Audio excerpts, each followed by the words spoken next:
I really don't know how that works if people don't give permission, so. Stay. So this looks like it's live.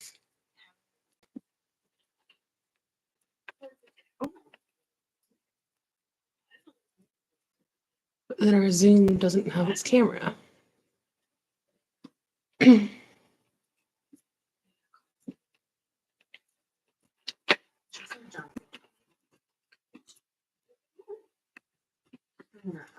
I think that. No, I think it might all be just. Katie might know. Katie, is Princess Yes. Lake all Johnson County? Princess Lakes, yes. What am I? Oh, I'm thinking of Sweetwater. Yeah, Sweetwater, Cordery are in Brown. She said.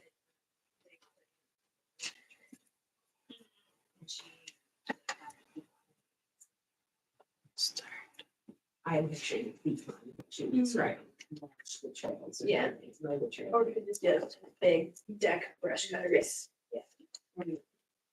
She wanted somebody to come out and identify We can live stream through here. trees. In the basement.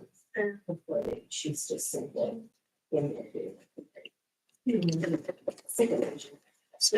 They would be big. yeah. Or do. Recording in progress. She said she had.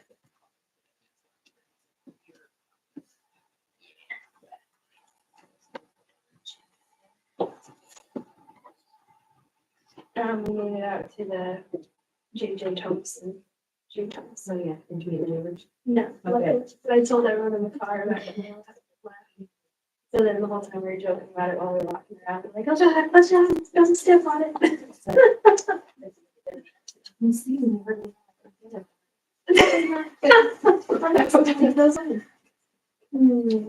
I'm actually, that property has more hope than I know. thought it would. I know.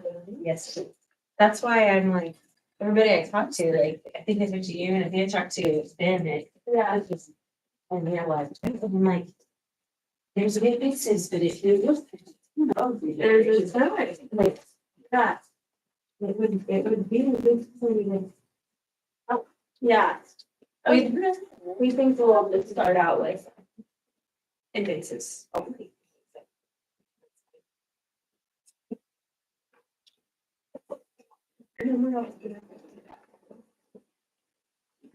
We've got one next week.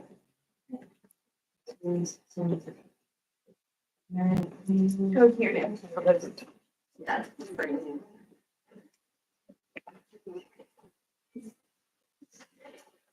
I don't believe so. Oh, well. Haven't mentioned it. I was singing from the computer. Contract and then so we can real cost and others. So they'll be able to really. Street or snow, but is it the county? Yeah, yeah, I don't need anything from you. It's just 30 minutes to start. So if they call me, it's supposed to be like. Babe.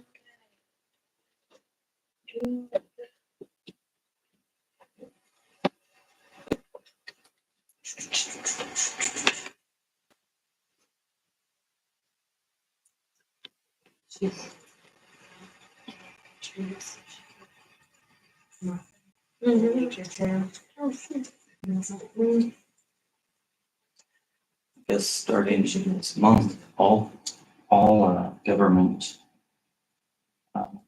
meetings have to be recorded live video. Started first, I think we figured it out. but since we have this, we don't have to be a thing. Because that's been the talk, as all meetings are gonna be at the county building, because that's the. They have a better setup. That would maybe be easier. Yeah, because right now this is routed through Just a work computer that's not the office. So. But it's still live, I mean, we It's need still the live. quality, Yeah. requirements. The standing room has an owl, Yeah, it does. and I think that would be a good investment if it's required to have these going forward. Or maybe convince the library to get one that we can then rent. foundation has one downstairs that we could also. Would they allow that to go out of the building, you think? Or- Out of the building. Because if it's all government agencies, and offices now required to have this, it might be good for the library to get this, so you use this community. The extension, is, do they count government meetings? We won't. Yeah. I don't know. Hi, Bailey. Hey. Oh. Hello. Your big girl job. Bailey looks like she has a pretty good setup there. This is my headphone from home. A couple of really good earbuds, so I sound crunchy otherwise. No, that makes. Like I said, I don't know how much those systems cost, but it might, if it's only for us, it might be easiest to just go to the office.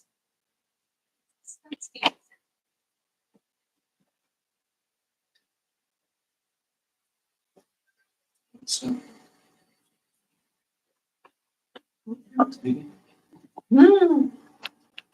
Yes, I am. I've got.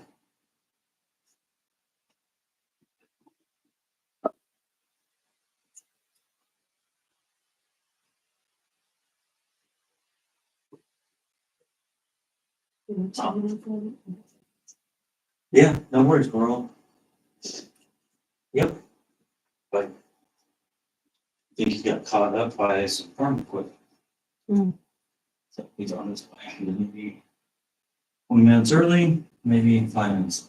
I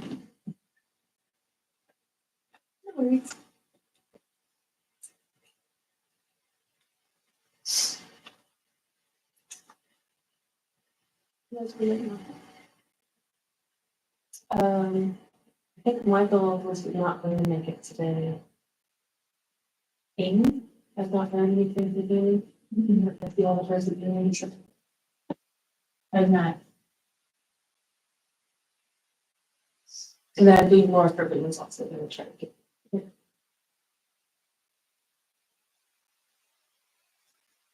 Those are the ones I. Jeremiah technically, once he's sworn in, can he go? Yes. Okay, so you can. So we gotta sort him in first. Now you can.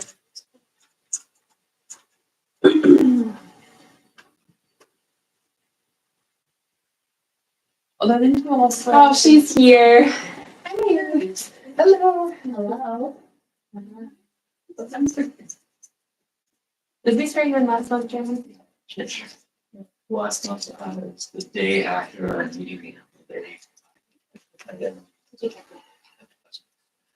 Then we will need to vote on that. For Jonathan. And then. Not yet. Okay. Yeah, so to have one. I get having a notification. Oh, that's next now and stuff.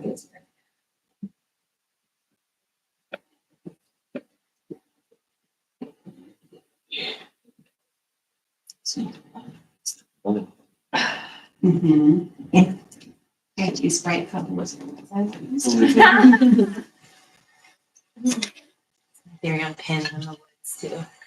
Doing what I call it 2.0, Amy Ullman. It must be a life thing, because we drove away from the site visit the other day and somebody in the back was like, I think something just fell. It was her phone that was on top of the roof of the car. Look, we found it. Good. He's like, I didn't say that. I'm glad you did. But she loses. It's easy. It's always fun when you find it though. Like one time I lost my phone and then I found it the next day. It was like a mile down a trail. It was on a culvert and I was thinking. Oh my God. Has it still functioning and everything? It was one of those older flip phones, so they were nice. They're indestructible. Yeah. Protected them. I left my very first iPhone on the top of the car and drove off on 46 and It didn't, it was before the otter boxes or any of these cases and 1,000 different pieces. 2 years ago, my son got a new phone. And a week later, we had gone to Kings Island for Father's Day. And the Banshee was the newest ride. So we were on the Banshee. And then they wanted to do it again. So I sat out because I was like, I don't want to do it again.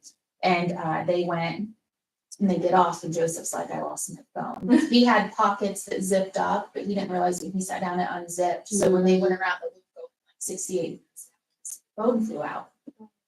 He didn't even have a case on it. So I have his location and I could see right where it was. And we went to one of the employees and they're like, you have to wait until the park's completely closed and we take the whatever, the cart off the track and then we can go get it. Yeah. So we had to wait until the very end of the night and we went back. I showed them the location. They're like, yep, I know right where that's at. And so I called it so it would hopefully light up. They got it back and there wasn't even a single scratch on it. Crazy. It was just an iPhone. Yeah. It didn't have a case on It it? has the Didn't have a case. metal. I don't know. It was maybe like a 14 at the time or something.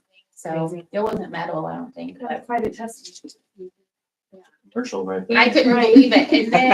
And then about a month later, David went to put his phone with an OtterBox case in his pocket, missed his pocket, and it fell from, his hip to the ground and completely shattered the back of it. Yeah. That 2-foot fall is the worst. It's not the fall that breaks it, it's the landing. Yeah. Yeah, I was for sure that his phone flying off of the roller coaster was gonna be toast though. You would think. It was nice to have you, like, but it's weird. Yeah. Oh, come on in. Thank you. The agenda's there beside Janetta. Okay. And then. And it's Just- I did. The agenda? Yeah. I can't either. It's really cold though. That's- So many things. Got that stuck in rice and party, so we'll start when we get to there in a few minutes. I mean, Justin it was my very first friend when I moved here. Um, Brad. It's the for board members in We're order. in each other's weddings and everything, like, I don't, it's like, wow. I guess I've never had a friend that moved away that far. And I mean, it's not that far. I didn't either because of the house. Yeah, Yeah. oh, really? It's the art, like, we used Kelly a lot for the Brown County Youth Art Show.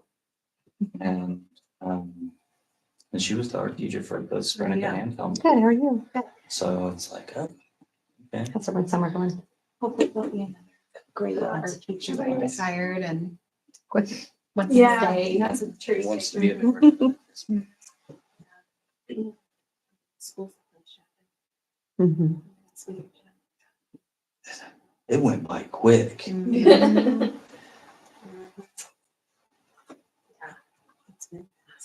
I felt like it started late too, because it was so just kind of rainy and. Yeah. Yeah. And Where was the-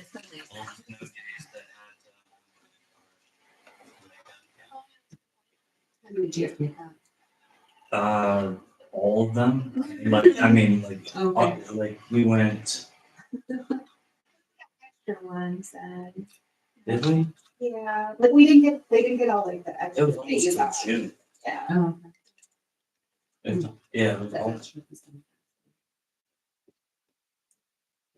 Our school is on that year round calendar, so they got me out May 30th, and then we go back July 30th. And just the word July, Yeah. to me, just makes it seem like, but I do love the year round. Because you get 2 weeks in the fall, winter, and spring, which is nice. Usually, in snow days, we don't sleep in spring. Just that word July, I was like, even if it was August 1st, like mentally, it would seem like More prepared. it'd be better. Two. Yeah. 1.5, it feels like. Right. My 10-year-old is a stickler for time. So Mm. that was challenging. Mhm.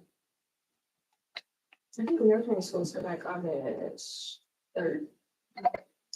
Yeah, six.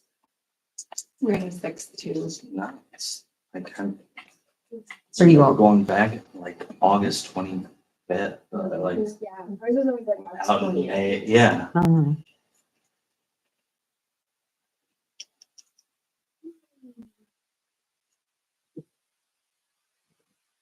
For anyone that is just joined, Scott just called a little bit ago and Okay. he got caught in some farming traffic on the way here, so I think it was fun. Well, I'm Laura Cribley with ISDA, so I think I saw you on the Zoom call. That we had. Yes, and I've been playing phone tag. This last few weeks have been crazy, so I apologize. Oh, no worries.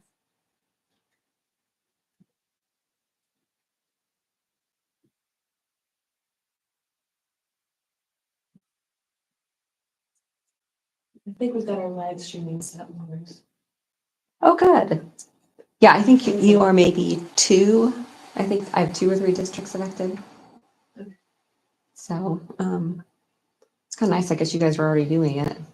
And this is our first attempt. Yeah, with the YouTube. Yeah, Oh, you're doing YouTube live. Okay. because we had recorded before and saved those, but this is the first live. that we've Oh, okay. I just, So are we live right now? done. We are. Oh, wow. But I can't figure out how to get the live streams also catch the Zoom. Because right now it's only going to catch the room. Yeah. Not the people on Zoom. Why do you have to do both? That's a good question. and they don't do like group chat in the, or live streaming in just the, where they can dial into YouTube, right? So use YouTube to replace Zoom? No, And then there's this button there that says top chat, so I would think it's Yeah, that. I Oh, yeah, turned there's a chat bar down there. yeah. I thought I had turned off the chat. But So can the Zoom folks see us, but YouTube can see us, but not Zoom? Zoom can see us and YouTube can see us, but Zoom can't see the YouTube and YouTube can't see the Zoom. actually, I don't know, Bailey, can you see our room? No, Yeah, looks like we're black. Oh, okay. yeah. Oh, I see right there. Where do you access the YouTube at? That's a great question.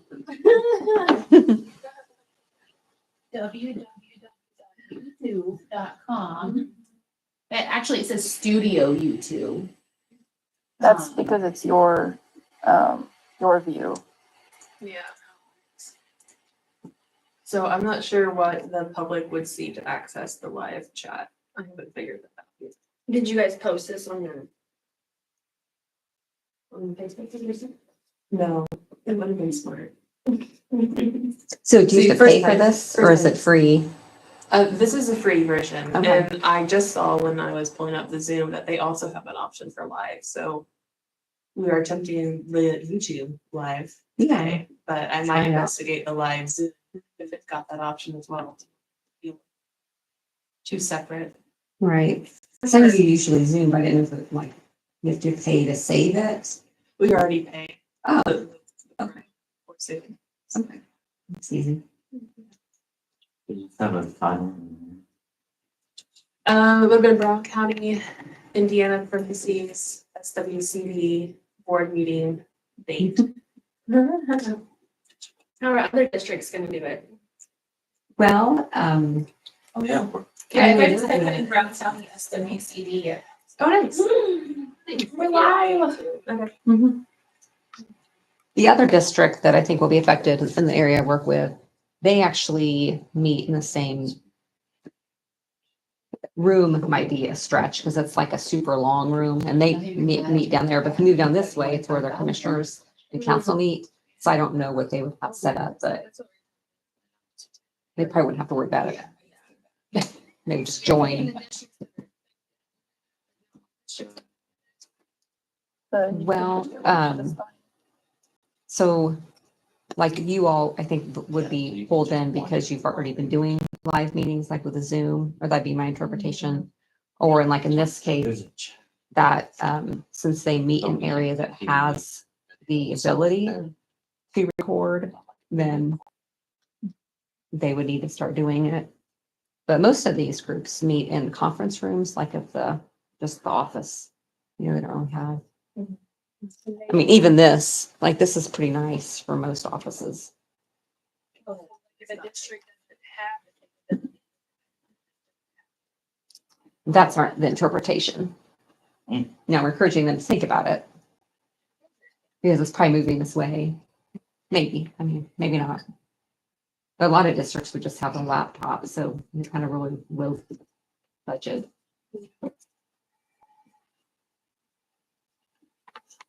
Yeah, right now, everything through that is through the laptop and not the smart screen.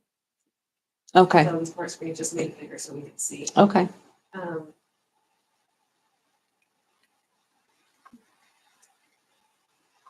We'll play with it some more. Friday was really the first day I could play with it to figure out what we need to do for today.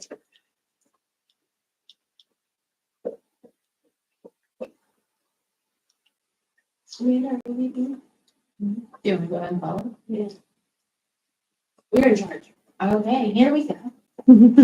So I'll call the meeting to order at 1:12. We'll wait for Scott. Yeah, we go do I think, or we can just jump down to the partner, so come back. Yeah. Okay, let's go ahead and jump down to partner. Oh, God. Ready?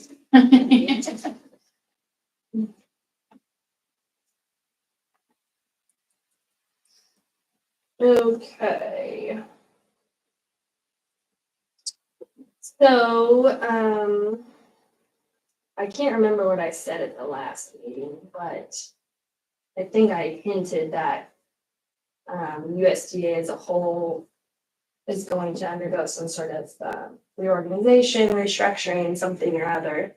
So we are entering phase 1 of that this week, and that includes voluntary reassignments. So my job will not active because I don't plan on voluntarily being reassigned anywhere. But there could be a lot of shuffling, and that's phase 1. So then obviously phase whatever after that, it'll be mandatory reassignments if they don't get the positions filled that they want. So as that develops, I'll give you guys some updates, but just know if you hear about it, I should not be affected in this phase 1. Some good news are partners with the Southern Indiana Sentinel Landscape Program, which was, if y'all remember, they've got some funds with NRCS through that Regional Conservation Partnership Program, RCPP. That financial assistance has been approved to move forward. So the Indiana NRCS staff are working with the Conservation Law Center to advance current applications towards obligation while minimizing the local workloads. So we have 3 in Brown County that are going to go into contract in the next week. And I'm very thankful for that because these people had a moment when they didn't know if their funds were going to go forward. I'm sorry. I had no idea that was Kind of ironic. repaving Helmsburg. Oh, hey. Oh, yeah. On. They're doing chip and seal. I get stopped 10 minutes and right in front of Helmsburg, east of them, or west of them. And 10 minutes, they reroute me up Lake Creek. So I come back over Dunaway, I think I get back to 45. It must just be in Helmsburg. No. I get stopped there, and then I have to follow a pilot vehicle. Oh, Going 20 miles an hour all the way to Bean Blossom. Wow. And then I pull in front of stoplight, horseman carriage. I couldn't be any worse. Call the order. Oh, good. Thank you. Since we just skipped to partner update. let's settle in. So yeah, that funding has been restored and we'll get 3 applications that go into contract just here in Brown County alone in the next few months. So I'm very happy that that's gonna move forward. And then I'll go ahead and give, so we're nearing the end of the fiscal year. It's not until September 30th, but they pretty much, we've gotten all the money we're gonna get for programs. So I did pick up some, I think I told you guys at the last meeting, we picked up some additional funds and so I was able to get 2 more CSP funded with that. But I don't foresee any more, and I think even in these notes that they say the funding is pretty much done. Like if you had a application get funded, you would know by now. So I'll give my final numbers for FY25. We had 13 go into contract for EQIP. We had 7 go into contract for CSP, and then we had the 3 go in for that RCPP program I talked about. So a total of 23. Those numbers are really good, given a year that had a lot of uncertainty. I hope we can sustain something like that next year, but we'll see. So I'm really happy with the numbers that and the quality of the contracts I got in this year. Awesome. I think that's it for my updates. I'll be at the August board meeting. I say I might be gone, but I'll be there. Any questions for me? I've heard something about like the climate smart activities, like that money was to get reinvested into traditional EQIP and CSP. Is that going to kind of raise the amount of funding Indiana has, or does that not? For this year or next year? Is it next year that it'll go into effect? I would imagine, because pretty much all the fund, like they got an addition, this year they asked for an additional, they received an additional 1.5 million for EQIP and 6 million for CSP. And that's a small number compared to what was in all the money for that climate smart stuff. So I would imagine it's going to go into next year's. Okay. Or maybe I have not received any definitive word yet, but maybe be shuffled around into some other programs. I'm not quite sure.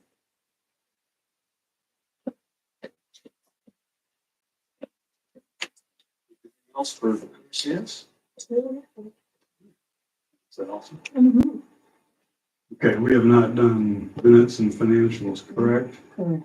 And we're not We just, sworn in our new board. if there needed to be any kind of vote, I was at the quorum, so you got here to sign. So just get down to our updates. So if you want to jump back up again. Well, we wouldn't. Well, let's go ahead and have Jeremy join us on the board. Jeremiah, I'm sorry. Too many words, so many J names. Jason, Jeremy. Jeremy. You raise your right hand, please. You, Jeremiah Reichen, solemnly swear that you will support the Constitution of the United States and the Constitution of the State of Indiana, and that you will faithfully discharge the duties of the office of supervisor of Brown County Soil and Water Conservation District on which you are about to. That 7 months of trying to get official. Yeah. Thank you, patient. Now, absolutely. Great. I'll fill a little bit here and then send it down here. Oh, yeah. Sure. Because you're still an official until you sign it. So. Go ahead, just put a signature. Yeah, okay. As if there's any voting.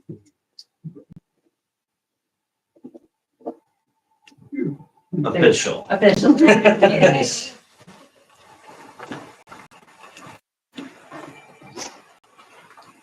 Okay, on to the minutes. Everybody had a chance to look at the minutes. Any problems?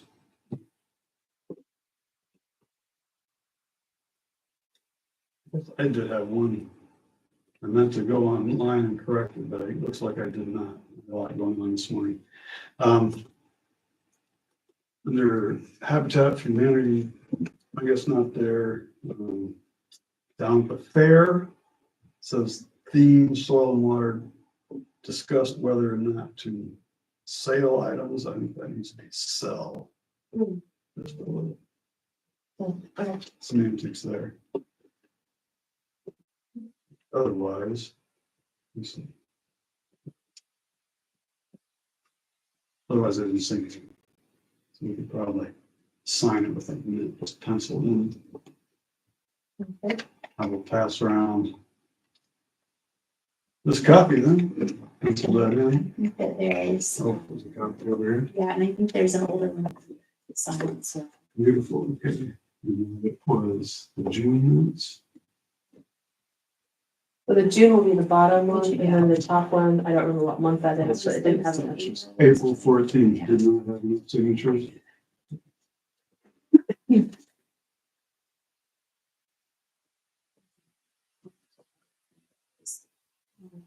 And we're gonna- It says right there. I'm gonna pass on this copy, let me just make that real teeny adjustment.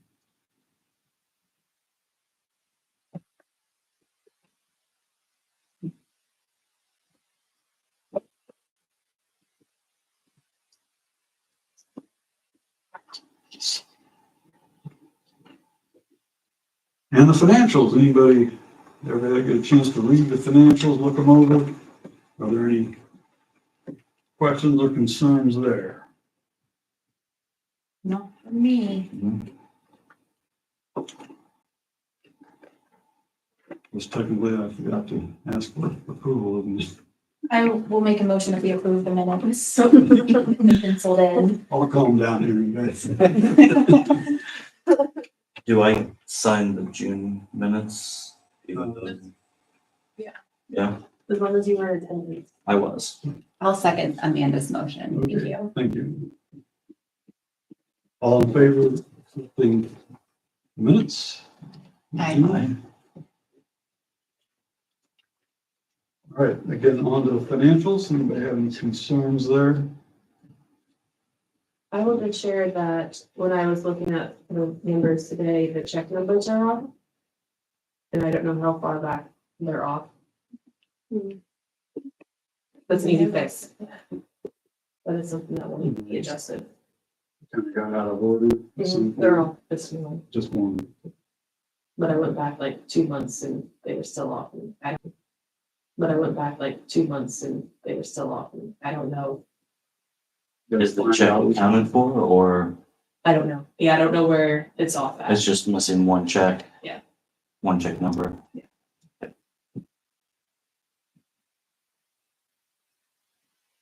And I didn't fix it. I just noticed it today. Wait to approve until that is figured out and fixed. Unless it's found, I don't know exactly how do you fix it? We'll find it. I just don't know how far back we need to go. And since I'm not supposed to be changing those, I didn't change it. So I had to wait for sign to come in and do that. I don't know if you've been approved with just that kind of error, or if you want to wait until next month. Is it one forward or one behind? One forward. Okay. Probably just a misprint. Yeah. That's what I'm thinking, but I don't know where. We should table that, wait. Maybe table it and maybe go back just a little bit. I wouldn't exhaust myself over a missing check number. It could have been, you wrote something and, okay, we can't use that. And I don't know if you would have. We have to keep the voided. Yeah, of course, but-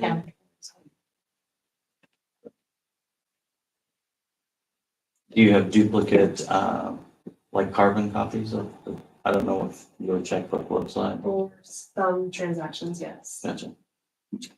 So that would just be the financial dealing with the bank accounts, correct? Or Correct. would it be that those checks be recorded elsewhere? Yeah. It's gonna be on the ledger. It'll be on Yeah. the ledger. Okay. Swing through the ledger until you find it.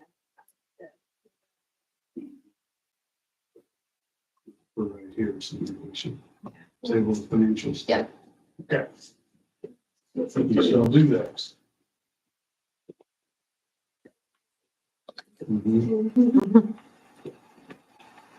Okay, partner updates, we've heard from NRCS. Any updates from SIICM? John here, Michelle here, and I did not receive any email updates from Okay. SIICM. Brown County Native Woodland Project.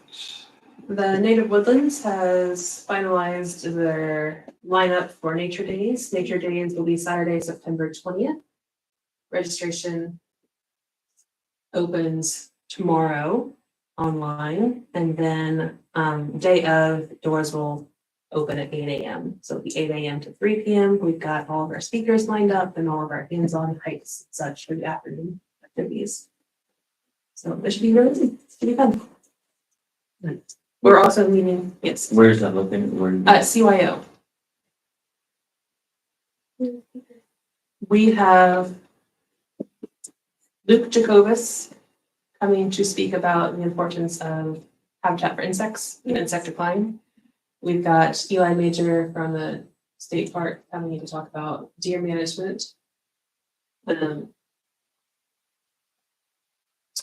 Michael Spalding and Jesse Moore are coming to talk about prescribed fire for homeowners and the new legislation around fire. And then there's somebody else. I've not looked at the lineup. Somebody else. Yeah. They'll come in a minute. But we got a number of door prizes as well. So this should be a pretty good event. Who's coming in to talk about the insect decline? Sorry, Bailey, what? Luke who's Jacobus. Sorry, can you say that again? Luke Jacobus. That was the name, right? Yeah, it's spelled like Jacob with a US at the end. Oh, okay. Cool. What day are you guys doing Nature Days? Saturday, September 20th. Where do we direct people to sign up? That will be on our Facebook. On Facebook. We'll post it from the Native Woodlands Facebook and the Soil and Water Facebook. It'll redirect to an Eventbrite. It'll post flyers around town as well. Hopefully by the end of this week, the flyers. Will you, when you say you're putting it on Facebook, are you just putting like a flyer on Facebook, or will you create an actual event that will be? We've got an event that'll lead to that'll have the Eventbrite tickets, and that's what we use to give those to Kevin at CYO for food. And then it's on the food fair place.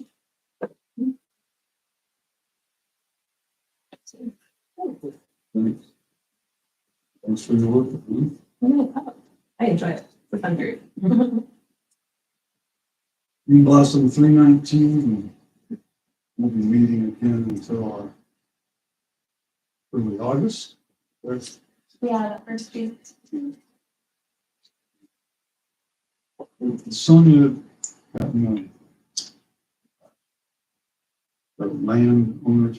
I don't know if it got finalized. Were you, I don't know if you're on the email stream, but what Sonia got from the county was too many names. Like, I don't think there were 5 names enough to like just add land. And I don't know if her and Sarah like separately got that sorted out, or if we still needed to follow up. It'd probably be good to ask when she gets back to see if it got sorted out. Yeah, hopefully. Or maybe Sarah got creative and made it work. I don't know. You're looking just for ag landowners. Yes, I can forward the email string to you if you want to maybe take it over. I think it'll be an easy solution if we just connect. I think she was maybe working with Tom Rioff. Yeah. And if we just connect Sarah and Tom, 5 years old. Yeah. I've worked with Tom for the septic things. We can narrow it down pretty Oh, specifically.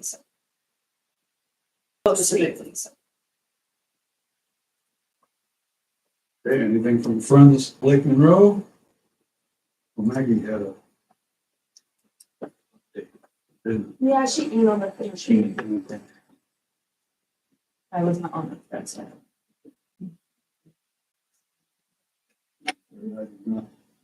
Copy that on 5 words. There is an update, and I will forward it all to you, and we will include it in the minutes for everybody to have. Sure, excellent. I have pulled up if you want. Oh, yes. Sure. A few quick updates from Friends of Lake Monroe. We still have about 30,000 available. $30,000 available for cost share projects and watershed. 2, we anticipate receiving another 319 grant that would start in November and run through 2028 with an additional 180,000 in cost share. We are launching a septic maintenance cost share in Jackson County next month. And we will host our annual Lake Monroe Day celebration on Sunday, September 14th. That looks like the update from Maggie. We've got Michelle on from the water fund. Do you want to do that next? Yes. Michelle, you have an update? Sure. Hello. Hi. First of all, there's no update on the landscape scale restoration grant. It's just still in limbo between approved and agreement. So we shall see.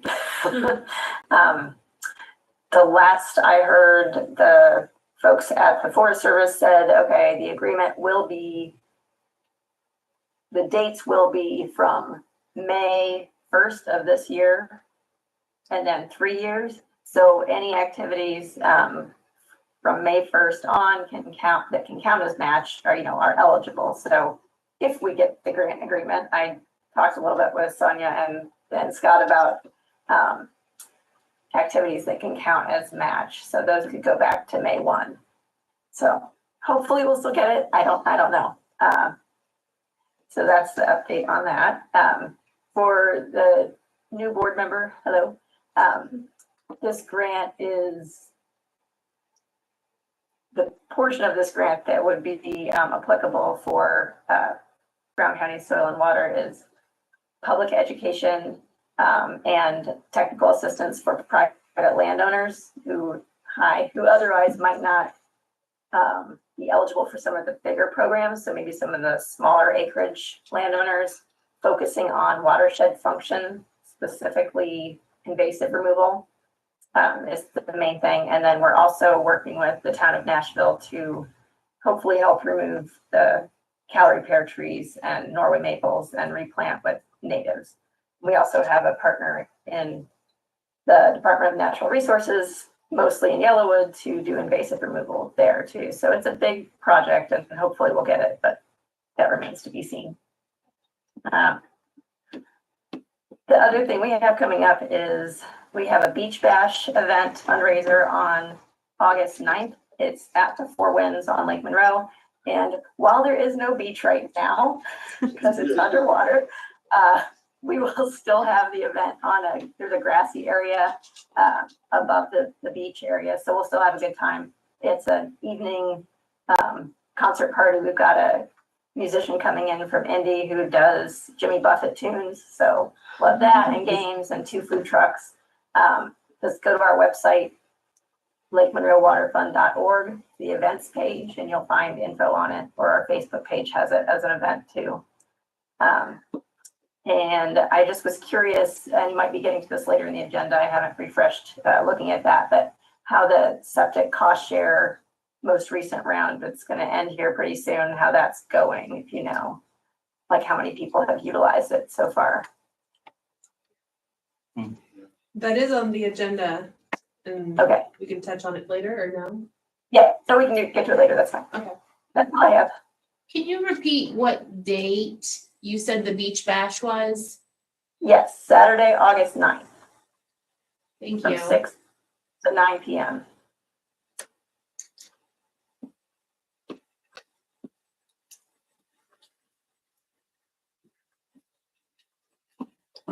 Thank you, Michelle.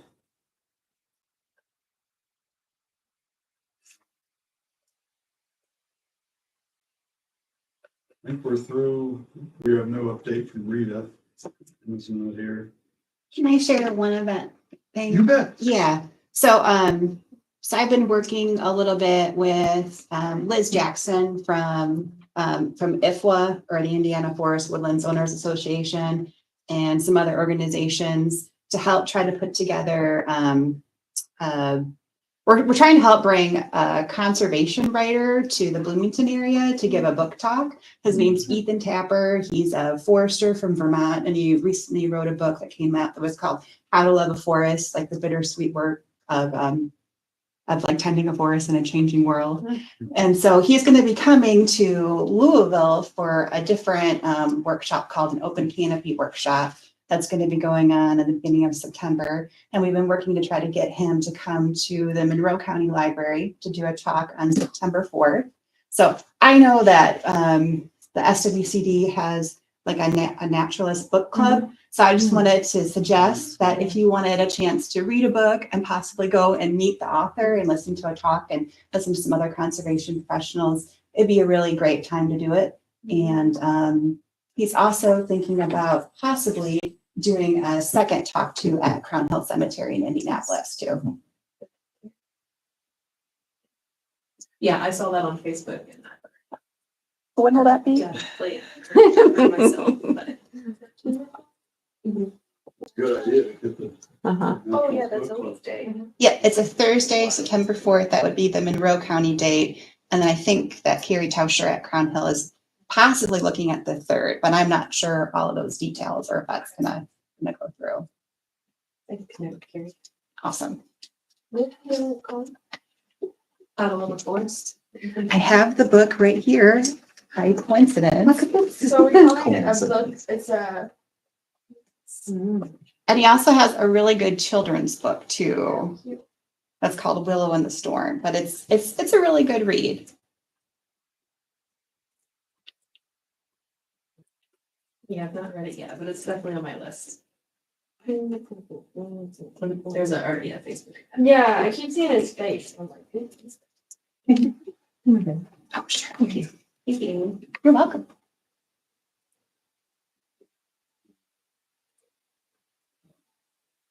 Laura, did you have anything to say? Sure, I have a few things. I've been getting the question if we're having summer summits this year. So summer summits are every year. We traditionally have statewide meetings or trainings for staff and supervisors. Typically, they're in the evening with a meal. And what we've opted to do this year is those 8 areas of the state, they can kind of determine if they want to do something or not.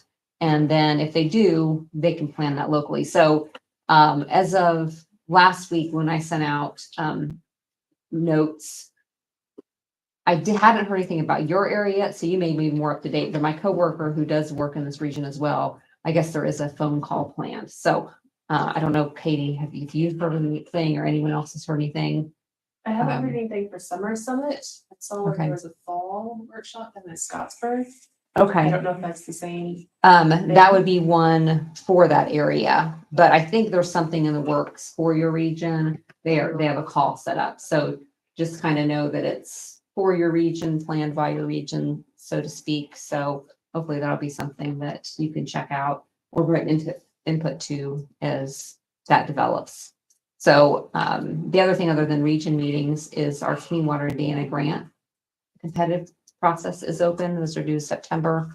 So there was a informational session online and we're having trouble with getting the video to share. So we'll have to be in communications about that, but happy to help if there's any interest in your group. And then again, the third thing was just that we do have the new supervisor training. So you're Amy? Mm-hmm. Okay, and you look familiar, so maybe we've met before, or maybe it's just through Zoom. Like I recognize you through Zoom, but we do have that if you're interested. And I know you're busy right now, but have the There's 3 training. different ways of doing it, in person. We have a video online, and then on the video, I think. I or might just virtual. Like do the any other videos and I computer. can do it at 2:00 in the morning. Yep. Yep. Yeah. So we try to make it easy, and it's less than an hour. We broke it into 2 parts this year to make it easier to stomach, even if you're busy. Not like it's a bad training, but I just mean kind of fit into everyone's life. And then on that, it's part of the board leadership program.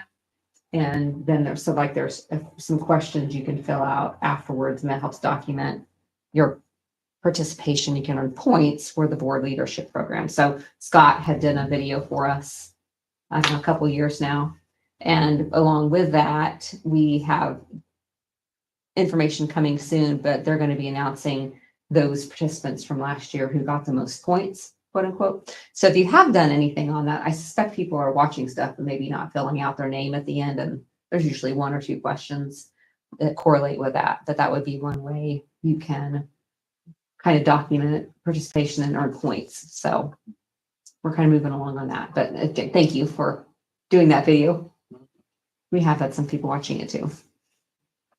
I had a quick question, Laura, for the CWI. That is due September 4th. September 4th or 5th. Let me look at my calendar. I want to say the 1st. But is there new requirements this year that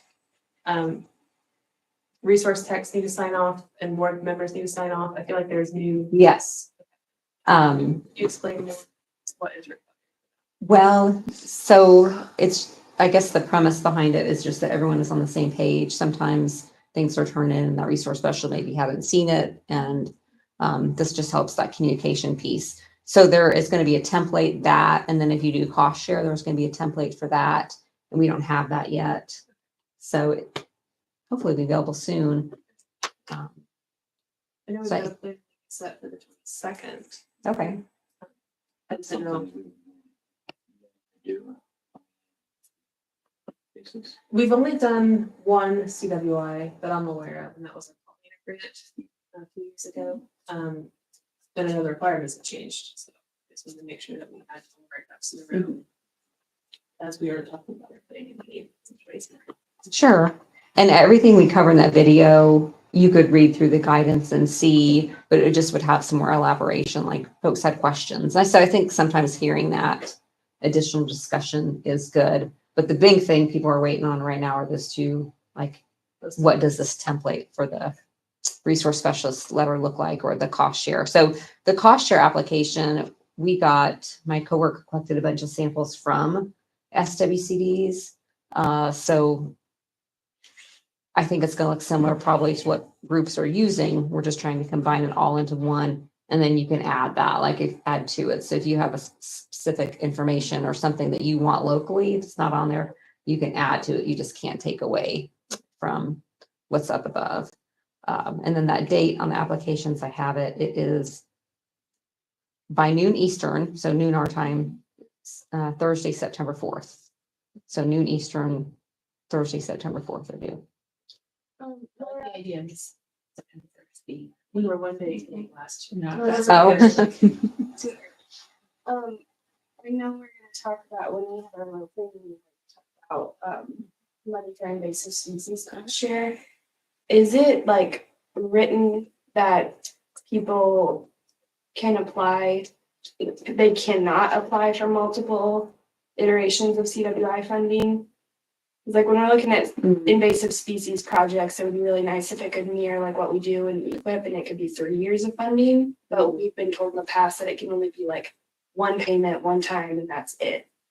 Do you know if that's like a hard and fast rule or just like? I don't know. I'm trying to think what that might reference. So in the application, they say that they encourage first-time participants, trying to get, and that's for any cost share. We're just trying to get new people involved, but it doesn't say you can't be a repeat customer, if you will. So that might be one thing on your local ranking sheet. How do you balance that? But then as far as the 3 years, invasive species, and I'm not a technical person, but we're supposed to be following the NRCS standards and specs, which I think are even 5 years maybe. So 3 years, I don't know if anyone knows. It's different when you're looking at like program guidelines versus like standards. Okay. So standards don't really set like how many times we can pay it. It just sets those like practice lifespans, which are different.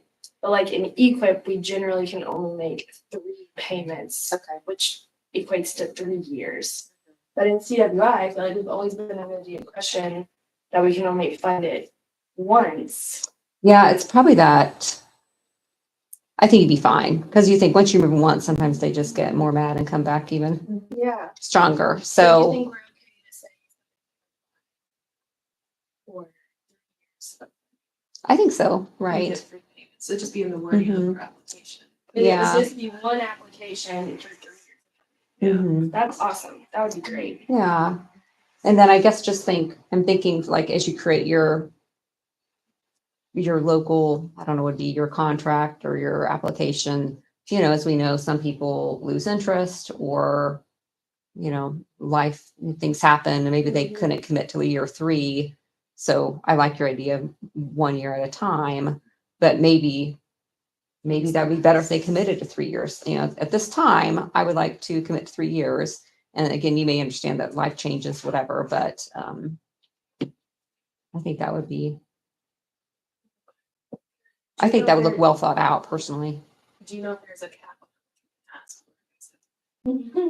There's not a cap. Okay. No, we have had some larger applications and I know like we've actually had some really giant ones. And I think you have to think, we do have this kind of limited pool, you know, and I don't know how many counties you're thinking about pulling in, but would that be worth like a big chunk of that smaller pool?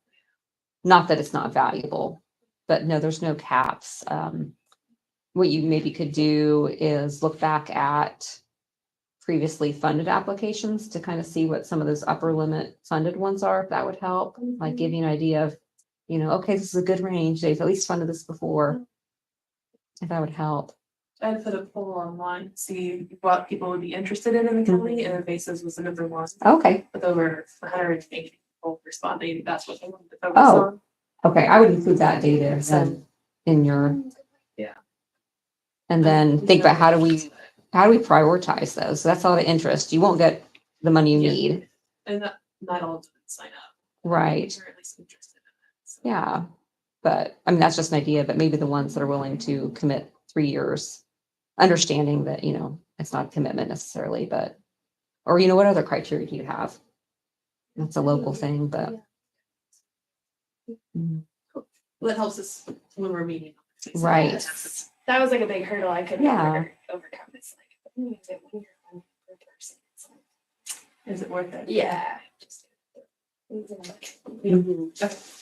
you. You're welcome. Thank you. Anything from the DNR? No, not that I know of. I was, Amy said Liz Jackson and it made me think about it. And I don't know, Katie, you guys may have got it, but, Liz sent an email last week, the Forestry Education Foundation, they have a grant for, if you have, how does she say it? Competitive grant funds to help educate and inform woodland owners and our public about forestry, woodland management, and other Indiana forestry related topics. It's available, a grant 500,000 or 500 up to 1,000 for special projects, and it's through September 12th, it looks like, and then they'll announce the words. So in the past, I've had SWCDs like apply for these and use them towards like field days and stuff like that. So apparently that's available now. I did not get that. Could you forward that to me? Okay. We've gotten that money in the past. Yeah. Ally? Huh? Okay. The other alley. Or 2. Yeah. We know.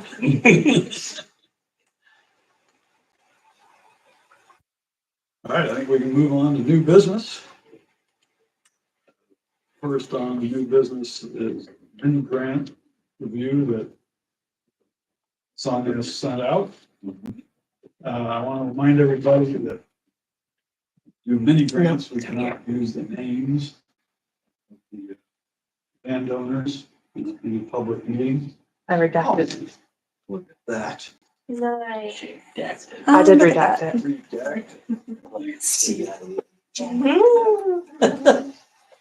Now, I told Sonia to number them, that's why there's that number on. In case we get more later on this. Keep track of them. So this one, we can say is up in the Cordy Sweetwater area, which I don't know if we've ever had a. Once. Okay. Yeah, didn't we do, okay, yeah, there's Okay. two.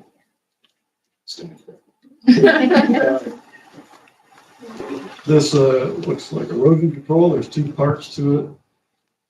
One is the rain garden, one about top, I'm assuming, and then some stone, larger stone, and Worms or the other word he used, not Russia, sedges. Sedges. He's used sedges and ferns different times. I didn't see in his plant list any sedges, so I'm thinking he went with ferns. And in the picture, there's already Christmas ferns, which we know grow naturally around here, so he can plant some more among these boulders that he's put on the slope he's going to put on the slope. There's a map. Yeah, Erosion. my overall thoughts on this is I think that it would be great to help. We often do a lot of like invasive species removal and stuff, I feel like, but I don't feel like we've done a lot of mini grants for erosion control, not as many. Yeah. And I like that this application had so many pictures that really helped kind of help us understand and see what they're talking about. But overall, I felt like I would be for this. Yeah, this white line at the top on the horizon there is the road. And this is like if I'm standing here, the road is like 10 feet above my head. It's pretty steep. You've been to this location? I went last summer when he originally reached out to the office. And it was pretty gnarly then. And So is this the main front that he's trying to stop the erosion? this is where he's going to be putting the rain garden.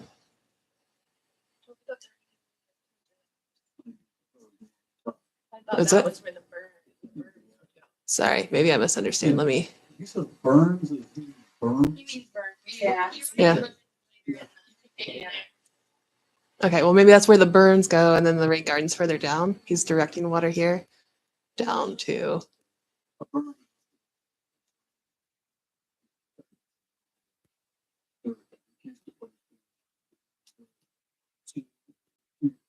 Burns. Basically to help the water flow in a certain direction to then go into the rain garden. So it would hit a particular spot where there would be plants to help absorb the water, was my team. The rain garden is dug out and rock put in. I think so. It's rocking with some soil. He's got lawn soil.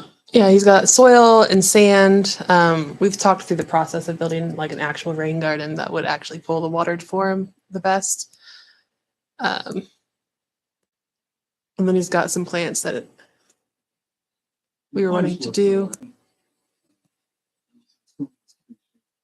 Yeah, I think the species list was a little off. Like, some of them would require way more sunlight. Yeah. And Was your idea that the rain garden was up on the edge of the flat property, or was it? Don't get seasick. Yeah.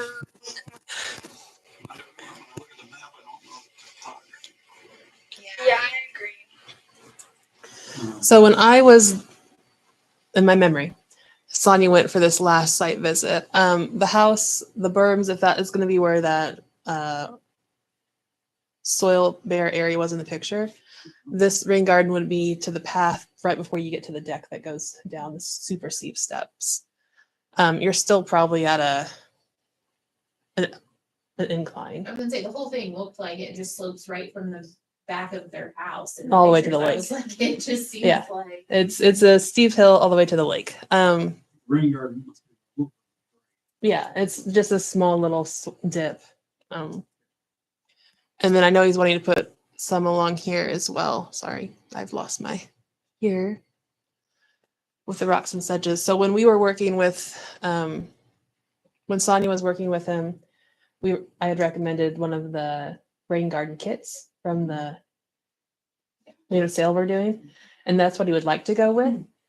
But he wasn't able to find those plants individually because he's like, I don't know if I need that many plants. I'm like, you do. You do. You do. So, Yeah, I like that idea. So, because again, looking at the plan list, I did think that maybe it to be advised on. There's so many publications that spell out exactly what plants to put in what zone of the garden. Yeah. I'm a little worried about the layout, like if you're building it on a steep slope and it's receiving like really flashy fast floods, like that's not gonna do anything. No. I'm not saying it couldn't, but I think it just, either I need a better understanding of the layout and or like, I mean, rain gardens aren't, like, they're more engineered than people think they are. So it's like the amount of water that it's receiving needs to be like calculated to size it, because otherwise it's just gonna blow out. Okay. And so I would maybe, there's that rain garden publication that's from Iowa State, I think. Yeah, we've got that here in the office. Yeah, so I would maybe have them or somebody like really hold those specs in, like we need to know size of garden, That's what size of the berms, dimension of a. to see if it's gonna like Yeah. retain it and be adequate for that.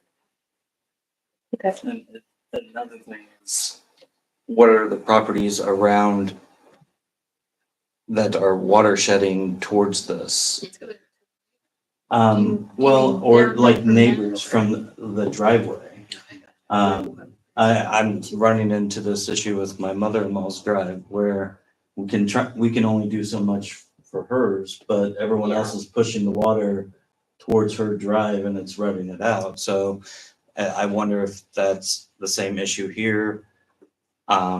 Which I think if that were the case, I think those berms would, but is that enough berms to kind of guide it? So the Center Lake Road is kind of like the top of the ridge in between the two lakes, and then it kind of goes down from there for Sweetwater and Cordery. So the house is at the top. He wouldn't be receiving water from anybody else except possibly a neighbor on this side. I don't remember the exact. Oh, it's just the address is on. Sorry, I missed that date. So the neighbor on Laura's side of the road might be pushing water in. I don't remember off the top of my head. In one of the pictures, there was like some field tile, like a drainage downspout. I didn't know if that was a contributing factor. I just saw it in one of the photos. Probably. The black pipe. This one here? Yeah, because it looks Oh. like, That would be off of the house. okay. Is he planning on, are they planning on redirecting the water from the house then to that same area? I would think so, yeah.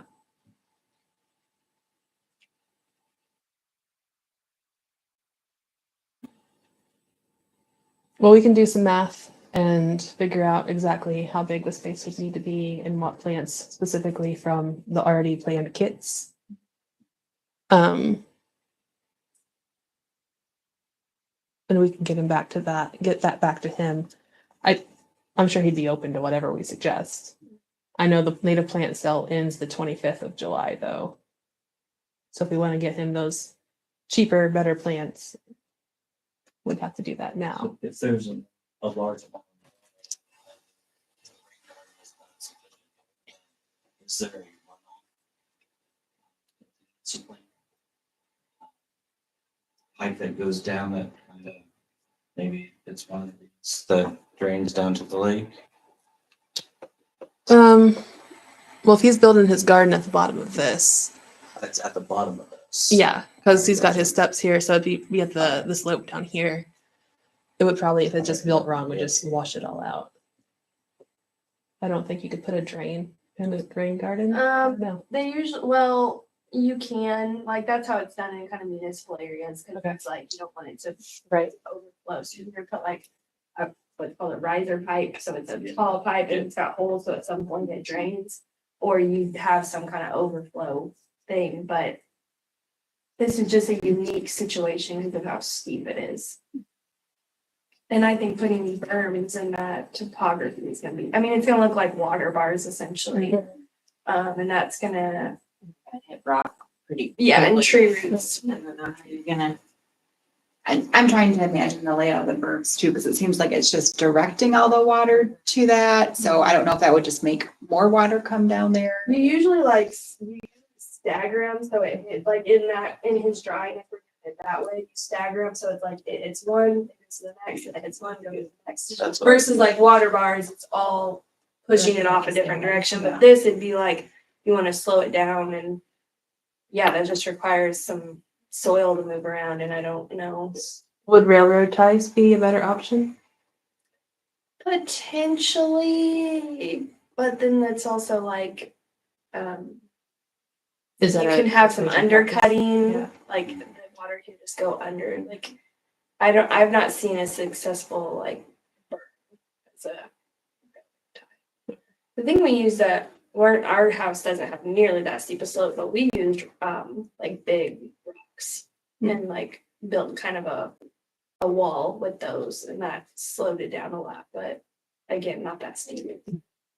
Yeah, it just seems like it needs something to take the velocity out of the water right there. Yeah, I also have been to so many properties this year, and they've all had this from the rains this year, and multiple people have commented. They're like, I've never seen erosion in my woods until this spring with these bad rains. Yeah. So not to discount this, but it also is just like unusual across multiple properties. So it might just be something that they saw this year, and hopefully it doesn't get worse. I will say most houses in this area have this though, so There's a lot to it. it's a lot of people have this issue. Yeah. Not just this year. It's worse this year for sure, but going forward as well. Fairly new house, because it was construction paper. That might just be an add-on because the house is definitely from the 50s. Yeah. I just wonder if- It might be a fix. Yeah. Yeah, I'm not sure. Is there like a company that people at the lakes have used to do work like this? There's recommended companies that will do just riprap, but not anything where they're putting in plants or trying to find a different solution aside from riprap. It's like we need to get a relationship going with somebody who has experience doing this stuff. Yeah. And can be kind of like a consultant in certain situations. Something to the riprap down here. No, it is not a local company. But a lot of the homes are moving to riprap as their solution, which, It has its place. yeah. And riprapping from a house down to the water level is not the best choice for your trees or wildlife or anything like that. So, Trying to get it even in there. yeah. Again, being, riprap is that added stuff, like, Big rocks. Rocks. Yeah, but you see it around ponds and sometimes it's all those little older rocks. Seems like his intent is to slow the water down before it gets to his deck, his walk down. When I was out last year, it was Boulders is to slow it erosion. down. Rain gardens to slow it down. Smooth down. So Yeah, it looks like it's gonna be really shady in the woods too. I don't know what it looks like next to the, Oh, it's full shade. yeah. Yeah. This was a winter picture. And It's finding rain garden plants for full shade is hard. And Challenging. to not visit and ask that exact question. I was like, you're right, there aren't a lot. would just native shade plants be better than trying to put in a rain garden? Potentially, yeah. Because you just have those deeper roots. Like completely skip the rain garden idea and just do native shade. Yeah, potentially. I could It's go. like he has two different projects, like Yeah. the water bars and then the like, Yeah. it's like it's two different. Mhm. Both would help what he's trying to do, but I don't know that you need the water bars to direct into the rate, like just use those to slow the water down like we would on a trail. Mhm. And then I feel like that'd be cheaper than putting in a rain garden. Just doing the bars and native shade. I mean, the other thing is if you go up to like the top, where the water starts. Yeah. It'd be easier to put in something up there than to put something right there. Okay. So if it like starts in the yard or if it starts around the house. Don't get seasick. facing, south facing. Oh.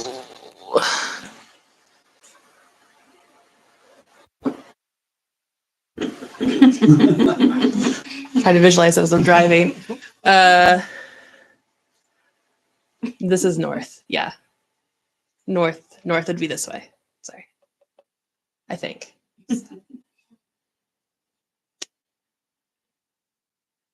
Is there a lot more growing in the forest understory and His was pretty clear. His neighbors are full of invasives, which they think is catching the rainwater for them. So they're like, you could plant this. And I'm like, please don't do that. Yeah.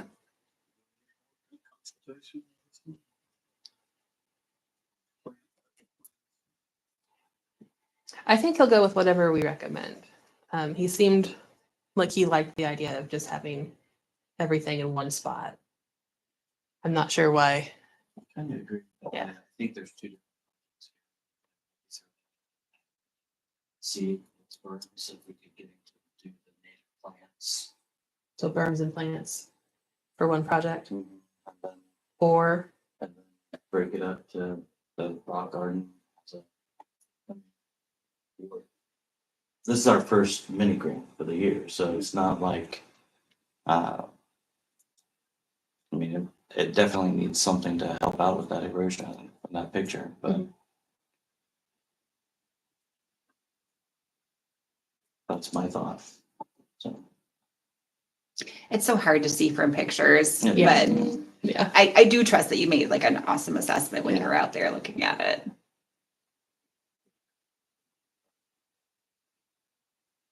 So if we are wanting to do the rain garden, we'd recommend it up closer to the road by the shed to catch the water up there first. Where there might be more sunlight for Yeah. the plants. Yeah, grow better.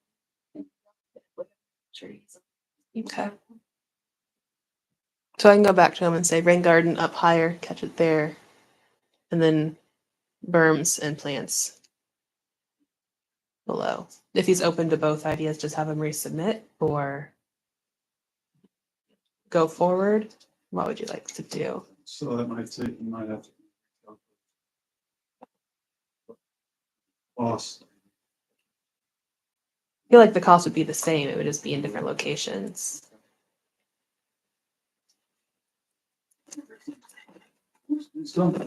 Let me go down to the budget. Sorry. There was also some sort of material he had in there that had fertilizer in it, I think. So I would definitely. Green the mulch. Yeah, something seemed excessive. The preen mulch. Yeah, maybe, Yeah. something. Okay. So take out the preen mulch and change all of the plants to the. Sorry, I don't know why this is hard on sideways, but change these plants to the Stantec kits. Are we still good with the trees, the Christmas ferns, and those? So he's gonna plant them on boulders down in the park. Okay. I've never seen a tree put, I've seen trees put in there, but not a lot. And I'd maybe avoid a tree in there. Okay. You got enough trees in the area. Yeah, the maple trees were kind of expensive. Yeah, I think. 45 each. Button bush. or Yeah. something. Okay. Those thrive really nicely if it is an area that is. Only when it rains. Otherwise, it's bone dry. They will grow in dry areas Okay. too. Okay. Probably a better choice than a red maple. Okay.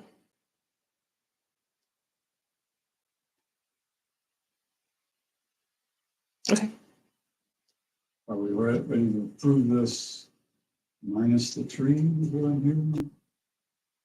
So it would be minus the preen mulch, minus the trees, replace the plants with the kits. And that would probably equal out to about the same cost. can you scroll to the other side? This way?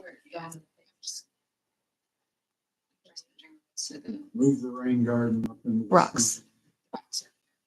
Yeah. Closer to the field. The rocks will be the most expensive part. Yeah, in this, it's just the state of Iowa, the rain garden design and installation manual. It says avoid locating rain gardens under trees, rain gardens should not be located on steep slopes.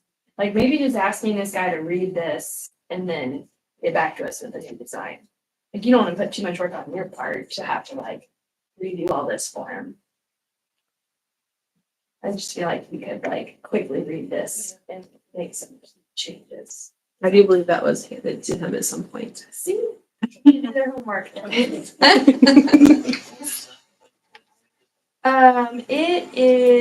It's just called Rain Gardens. But I think that if you suggest. Iowa like, Rain doing Garden the design planting and of installation. whatever, there are things that he could still seed in the forest, like think about what grows in the forest Yeah. more, like there are ferns, there are ground covers. Mhm. That could be planted and grow there, since it is very bare, you know?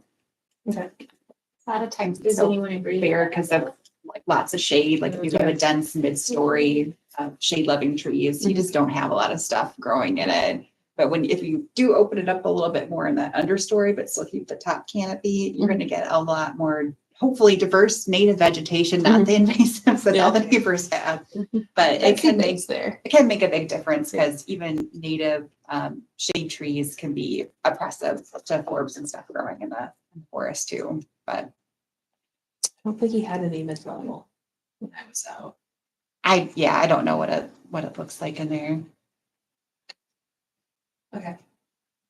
Well, I can take all this back to him. We can workshop it some more and then bring it back next month. Sounds good. If he wanted to purchase plants, would he be able to purchase them now before the sale ends? Because by our August date, we'll have passed the date required. Typically, we don't refund anything purchased before the approval date, though.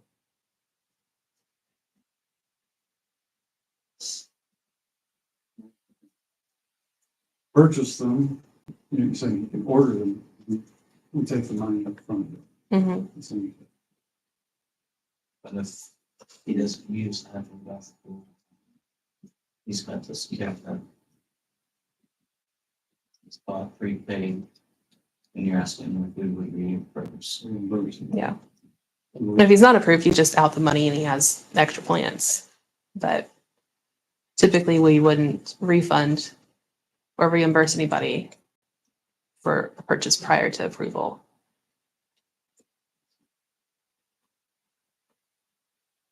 Now, those plants that he would be purchasing July 25th actually wouldn't be shipped to him until October.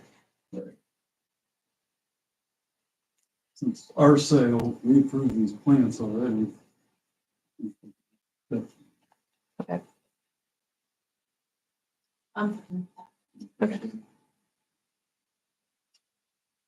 You said that he's more likely to take our suggestion. Yeah, he's whatever. Yeah. He's very open to all suggestion. I'm really wondering if there's like a wet spot up on top of the hill by his house where maybe like the downspouts are all coming and everything's kind of converging, where like that's the spot he could make the rain garden to slow the water down. I don't know. I could ask to go out after it rains. Find that spot. It's a good week for it. Yeah, it's been a little wet recently, so. Okay. Let me make notes on my. Get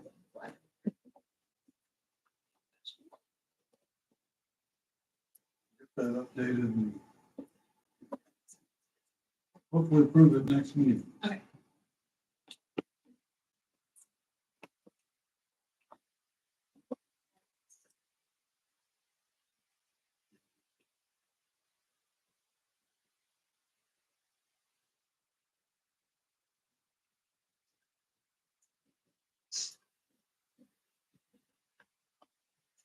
Next thing on the agenda, I wasn't know much about it.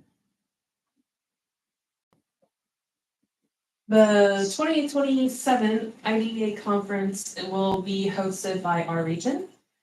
I'm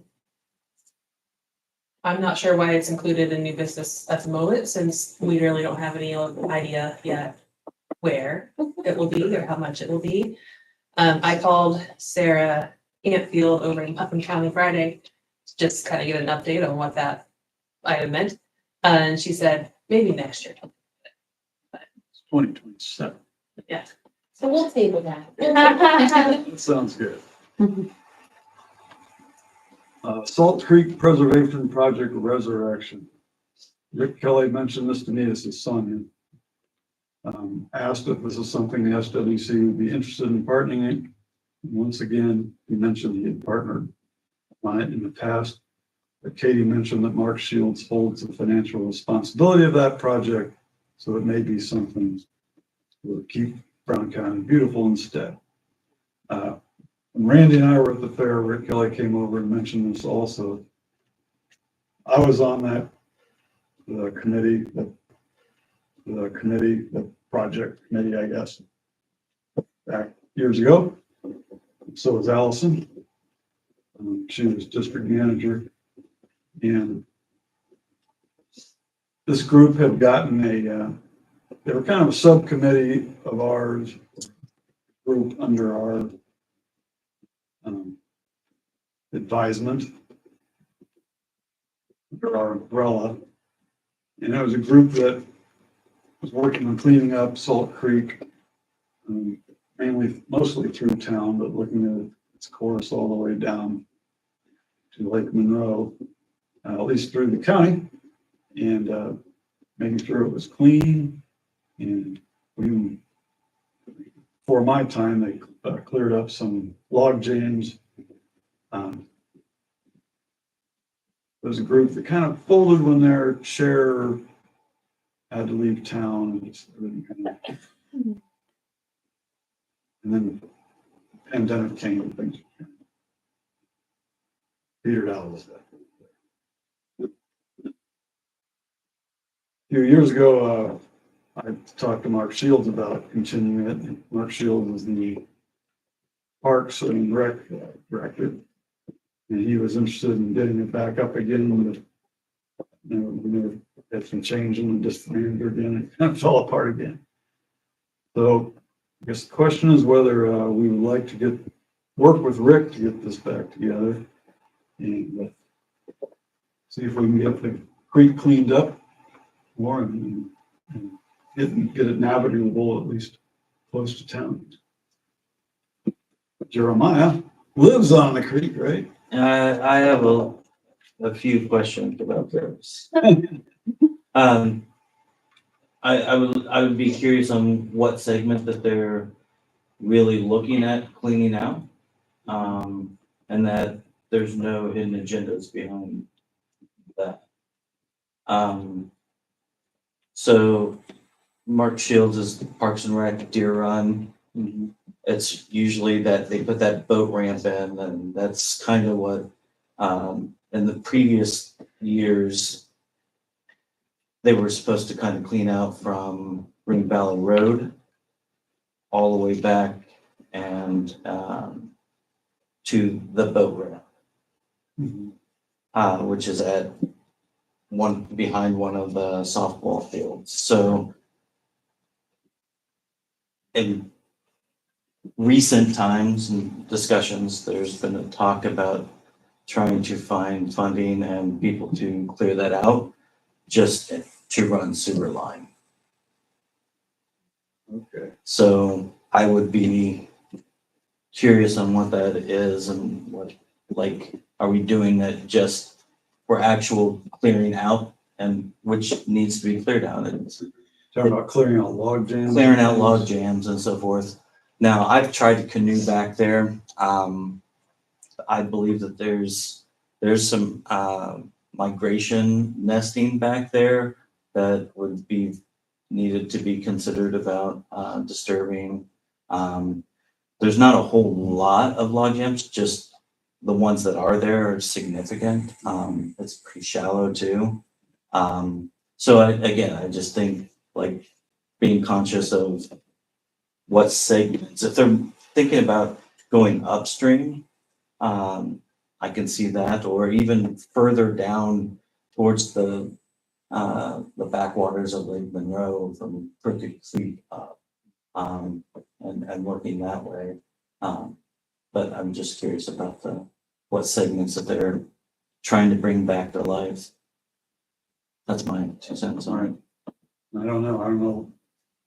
I know that historically they were interested in doing to make it as navigable, the park all the way down, probably Green Valley to at least one of the bridges down there to take out. Yeah. there's just so shallow spots where, I mean, it's only ankle deep. Now, Has after, it been shallow this year? no, I mean, we've had, I would say two of the biggest floods. But then I think that also it floods when Lake Monroe doesn't open up the dam on the backside. Once they open it up, 10 hours later, it's dead. So it's not that, it does flood. I don't want to say it doesn't. But this year is probably the second highest flood I've seen. It flooded the horse barn twice, got up to the pollination fields, which I hadn't seen since I was a kid. So, 2008 was the last big. yeah. And I didn't even see the field when it flooded then, but I heard it was pretty bad then. But Yes, Allison's community. She's actually surveyed. So initially, they really focused on what they called park to park. So Brown County State Park to Deer Run Park. And that was kind of the impetus of that boat launch. And then there was supposed to be a boat launch installed at the state park. I don't think that happened. I think it's just like the walking bridge that got installed. But there's still people who park there and they walk their boats in. And I've paddled that several times and it was great for educational events. if that, I really like that. Yeah. So if that was the segment, I'm totally. Well, and I think if, in my opinion, if SWCD is going to be involved, that should be their emphasis because it has so much of that value for like, hey, you want to take a group of kids out and show them talk to them about water quality. This is a perfect spot for it. So the stuff beyond that, we surveyed all of it in 2017 or something, and then we surveyed it again in 2020. So there's data out there, at least from that long ago, about where those big log jams are. You don't need to really survey it again to know that it's like beyond what anyone can afford to clean up and what a volunteer group can afford to clean up. So it's like, it's a very great idea, but it's a lofty idea to think you can keep Nashville all the way to Lake Monroe clear. Yeah. And that's what the group really was trying to achieve for so many years. So I guess I just would say if the group does get involved or reactivated with involved, I would really just focus on that. So question, the boat ramp at Deer Run was an exit ramp, not an entrance ramp. I mean, I think it can be both. And I think it was thought to be both. But yeah, it was really thought to be that exit after they put in at the station. And that's a nice little, like, I think it's less than 3 miles. Like, it's a really nice little paddle. And they thought it would just really be good for, like, tourism and all that kind of stuff. So that's more attainable than anything else downstream. I mean, you got log jams that are, like, as big as semis. Yeah. It's nuts. It's enough work to keep the park clear. Yes. Exactly. All the time. Yes. And Parks and Rec also got all these canoes and kayaks, like as part of a grant to do these kind of educational things. So that's what we used them for. And so yeah, I would love to see that revived because again, I thought it made for really great educational events and I really liked that. I also want to throw in that I still am the person that's linked to the Salt Creek Preservation Group Facebook group. If I could be removed from that, if I could just delete that page. I've always been like nearing that point where I'm just like, I'm going to delete it and be done with it, but then I felt guilty. So I'm just going to get that in public record that I am still Not the. on the bank account. They do have like No. $2,000, I remember, and. still That would be left over Mark. from their grant. But I got past the Facebook torch. So you're added in Facebook group? Yeah, you want me to share it? Yeah, just add me to it. Okay. That way you can get off of it. We'll Bless your figure out heart. who's to do it next.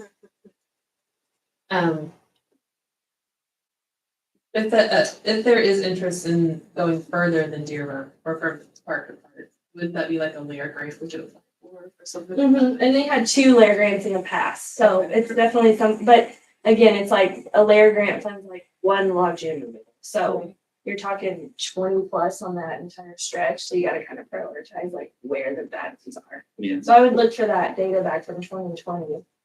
And see if that, I mean, if you got to that point, that's where I would. So where did you survey from? State Park all the way to Crooked Creek? The county line.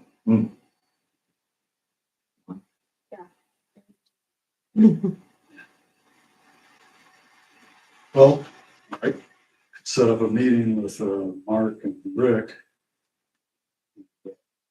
They might be able to contact some of the other people that were involved in the old group. Just to maybe get a focus like that. And then try and advertise the group and see if we get new people involved. I don't know if anybody else is interested in being part of that meeting. Could that, going back to the educational aspect of it, could essentially be educational outings that we could host to also have a Michelle. Hi. I would be interested in being in the loop on that. Okay. Being like Monroe, it's totally something I think we'd be interested in at least keeping up on, if not trying to help find funding. Okay. no. Somebody needs to be watching the screen. All right, I will contact Mark and Rick. Keep you in the loop too, Michelle. Maybe we can get a powwow on it. Okay. Anything else on Salt Creek? I think it's a good idea, Allison, to keep it focused park to park. Yes, exactly. Yeah, look at any of those big log jams. Impressed they did what they did with that one.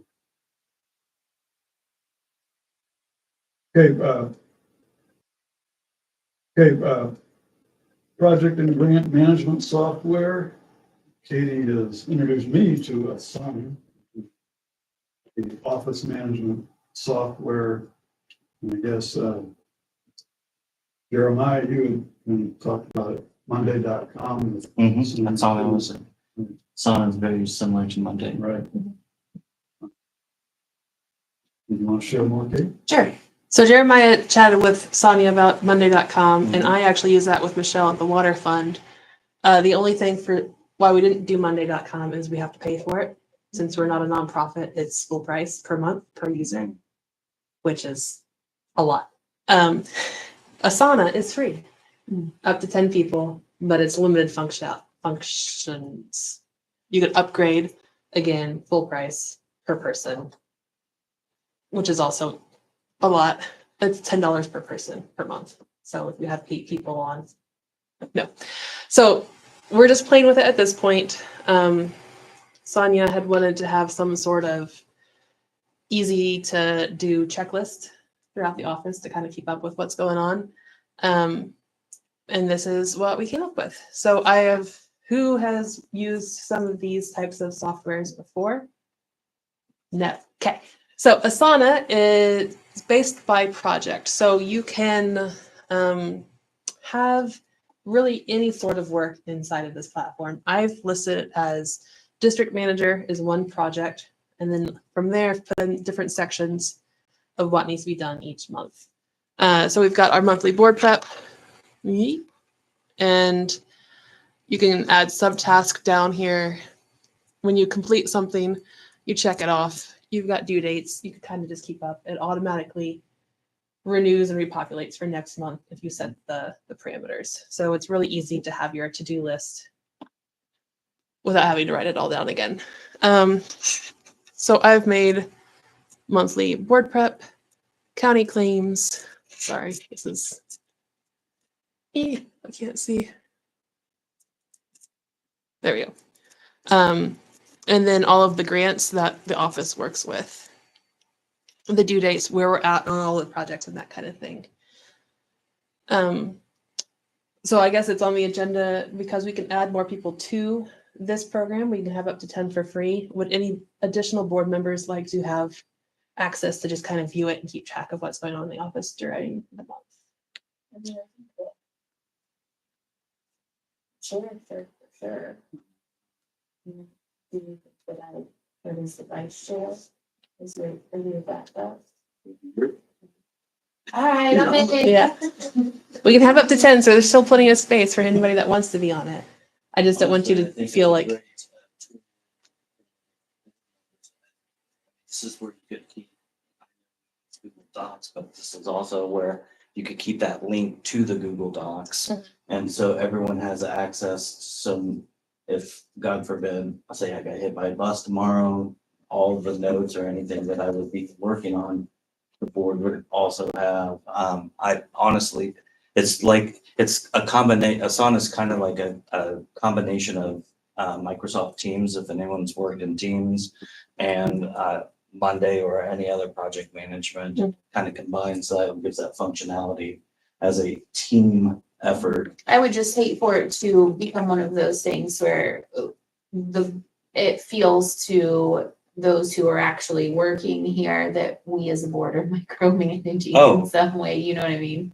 I totally see what you mean by Yeah, that. but I It's think- more about communication. Yeah, but I think that, you can be in, Don't worry, as I'm not involved going or to not manage. involved. Yeah, that's. I think what great succession planning too. Yeah. Like imagine a new person coming in, this is, oh wow, Yeah. all these notes. Because you can go in for each of these and add, sorry, there we go, details to what it is, how to do it, who's assigned to it. You can link, Yeah, it has you can add assignments, right? attachments. Yeah. So that's another cool aspect. So if Sonia needs Scott's signature and your signature, she can assign it to you guys and it would be connected. It would automatically send you emails or updates so that it would remind you to go in, sign whatever, or Sign within this. I think it might be part of the upgrade, Right. because you have to have like.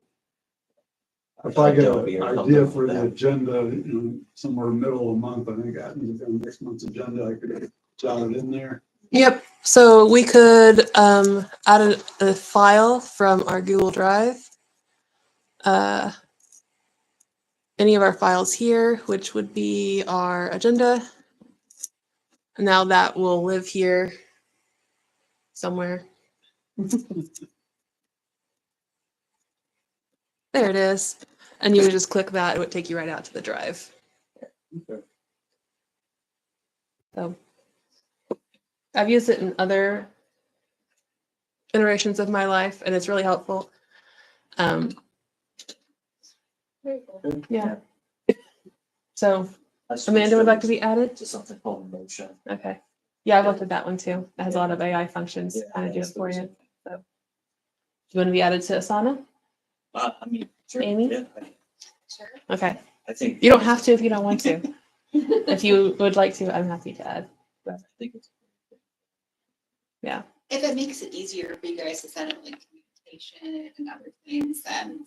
I do think it will help keep all communication focused on a project together. So instead of all of this email back and forth, and we're like, well, what email was it 3 months ago when we talked about something? Then you try to search your email and you're like, well, that's not the right word. Was it a search bar? Yeah. So. In here, it can cascade down so that it breaks it out. Yeah. And you can also directly communicate to each other in here. So we can add comments and talk to people that way as well, instead of sending additional emails. Out of curiosity.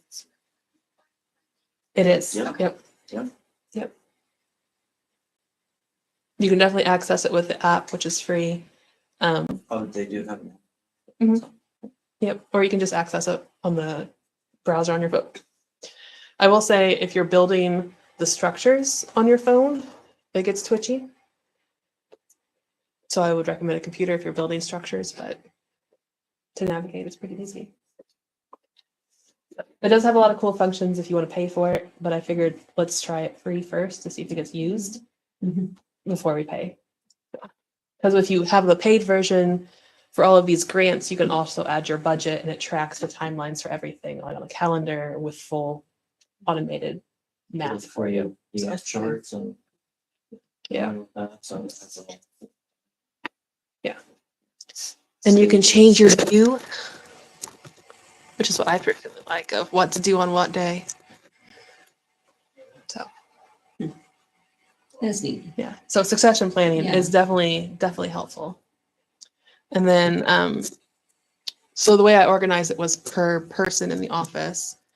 So we've got all of the programs for the year listed out, tasks and what we're doing there. Whenever we have an intern again. And then we've also got our RITA tech for when they were starting to do site visits and such.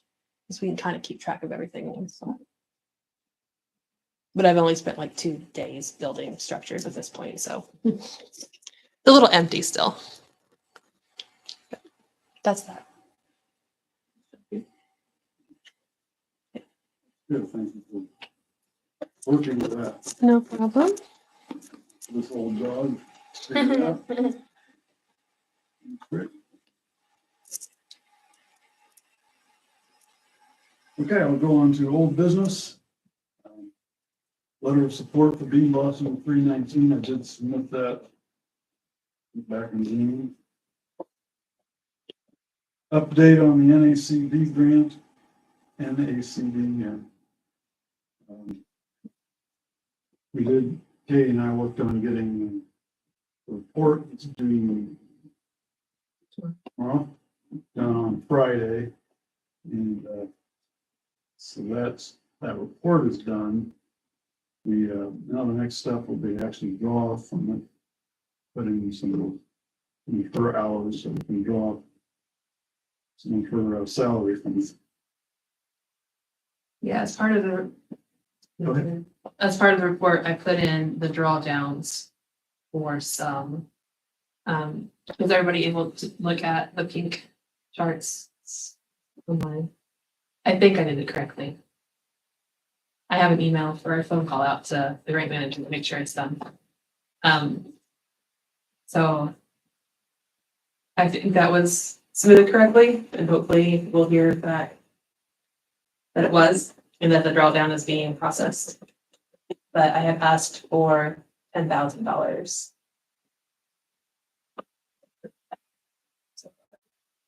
Is that the 20% we get up front, or that's including your hours? Yes, so that included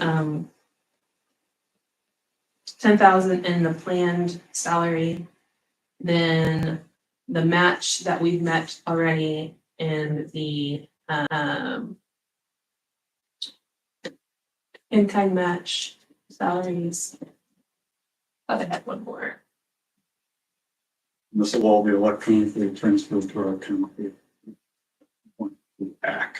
ACH, right? Yes, I believe so. Whatever that stands for. Government system for transferring money. I thought I had done the supplies and training, but I'm not seeing it here, so maybe I did not do that. Get it on the next. It was the first attempt doing any of their portal before, so it was for sure. Okay, any questions on that? Going on the Habitat for Humanity project, so waiting for installation of fence to install landscape, plants are still looking healthy. Comment by Simon. Septic cost share update, total septic served, 11 landowners, funds paid out. Funds still available. 2,420, so that's almost half of that money that's been paid out. And we've Did you got, get that, Michelle? So, Yeah, if that was the same that's on the written, yes. Oh, that's right, you asked about that, Michelle. and I know Thank we've you. got 4 receipts waiting to be processed when Sonia gets back in. And I've had 4 or 5 phone calls already this morning about the funds are still available. So I did another push yesterday. yeah, push back to through. So Are these coming from zone 1 or 2? the phone calls I got today were from zone 3. But we've had receipts from all 3 zones. So You hear that, Michelle? Yes, thank you. So it sounds like you'll be able to use all the funds. That's terrific. And we're getting more zones except 3. That's good. How did you push that? It's like a Facebook or, okay. Yeah. At least what I did yesterday was just Facebook. that's nice you see the feedback. Yeah. You know,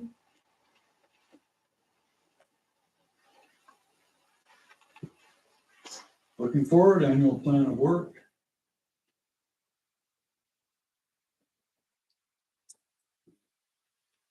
There's Updated plan of work printed for everybody as well. There is one note that with Michael's on vacation, there's that REMC Operation Roundup grant application due by the end of the month. Are we still on track for that? I just saw that it was due at the end of the month this weekend. Okay. So I would like to do that for our 5th grade field day. And I have a meeting with Mary and Allison with Purdue at some point this month. I don't remember what day to start finalizing that, but I don't want to miss it. So we may just throw together based off last time we had a field day and it was those numbers.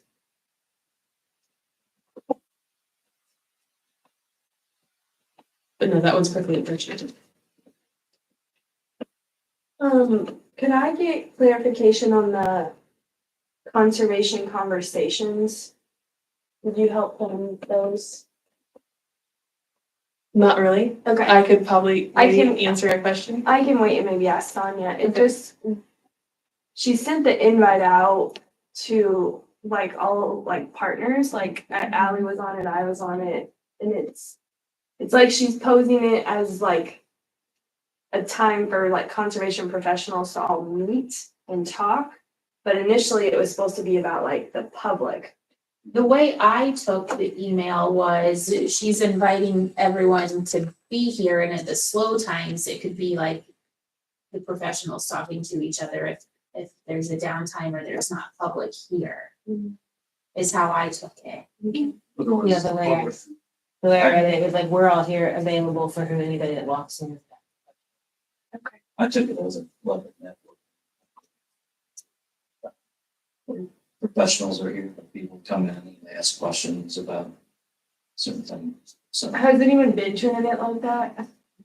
I mean, not per se with this type of topic, but in Yeah. other, I mean, like for healthcare, been to conversation with us or in community conversations that, but it's more as a, like a specific project topic that Yeah. would be. I think I'm struggling with like, if it's gonna be super unstructured, I don't really see like what is gonna take place. I just see like people coming here and like shooting the breeze. Well, there's something going on right now. The community foundation is doing every month. And that's, I've gone to a couple, and it is kind of super unstructured where it's kind of like a network, everyone from businesses or any industry or whatever just comes, and you introduce yourself to people. There can be topics that you're talking about. I may be coming to this because I want to, like the Chamber Fest that is going on. They come to these to kind of push that announcement of, hey, this is the Chamber Fest coming up. So that's how I kind of read it. I don't know. Honestly, I thought this was something that you guys have done in the past. So, Like we offered one, the only other one Sonia offered, like I was the the person.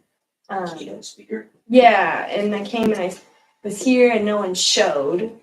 And so I just want to make it worthwhile everyone's time. And I just don't, I kind of want there to be like some structure to it. Because otherwise I think we're all just going to show up and Just us. Yeah. Yeah, and I think for everyone, there should be like a Facebook event created, so you at least get a feel of people who are saying that they're coming or that are interested, I think that and you know. Facebook event, I think she did Facebook, or maybe it was. I think she made events. Yeah, something came with it. I do know other SWCDs hold something similar, but on a Saturday morning. They make breakfast for public, and then they also have a speaker to talk on a topic. And those are well attended, but you've got a speaker and you've got free breakfast on a Saturday. Yeah. Yeah. But I think that's what this stemmed from, was wanting, because for those other SWCDs, they're pulling in their council, their commissioners. And having them part of the conversation, and I think that's what Sonia was wanting to do as well. Because we're really challenged in getting our council and commissioners to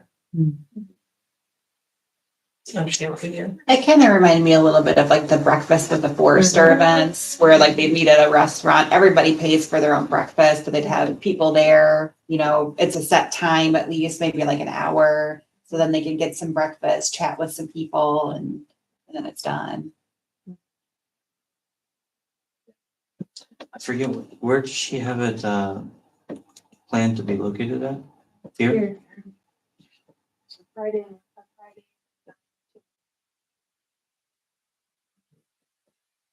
Yeah, I think it's supposed to be open house style. I was not a part of the plan. So, but sure.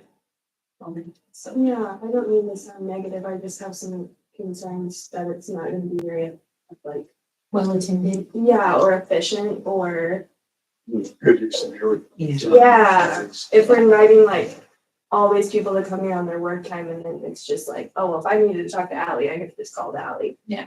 So, I don't know, just some concerns.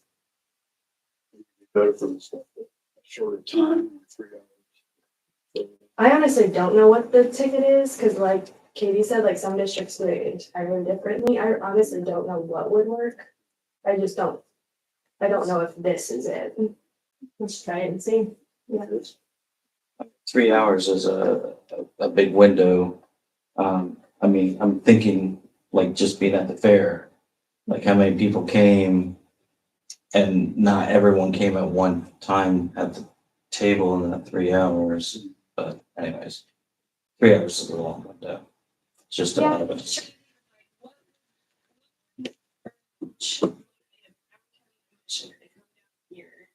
And talk to us, like what's gonna separate this event, or like what's gonna really motivate people.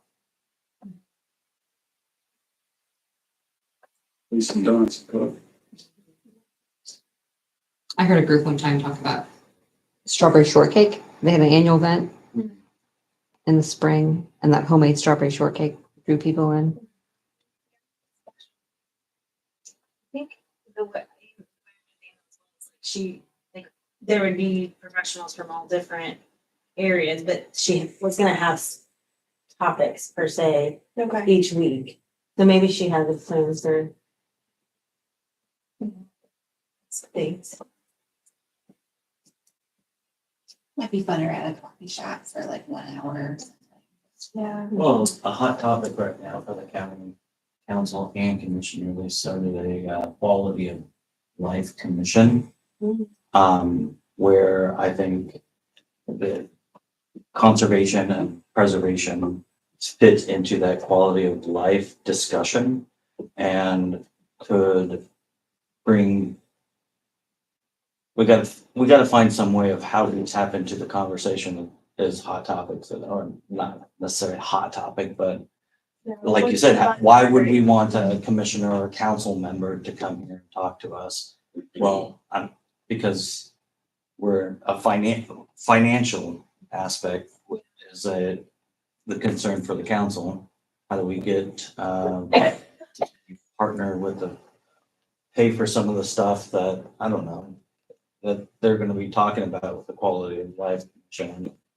The trails, commission that evidently was started last year and kind of works behind the scene but that's gonna have a big impact, especially on Salt Creek. You know, the watershed of that, the redevelopment commissions,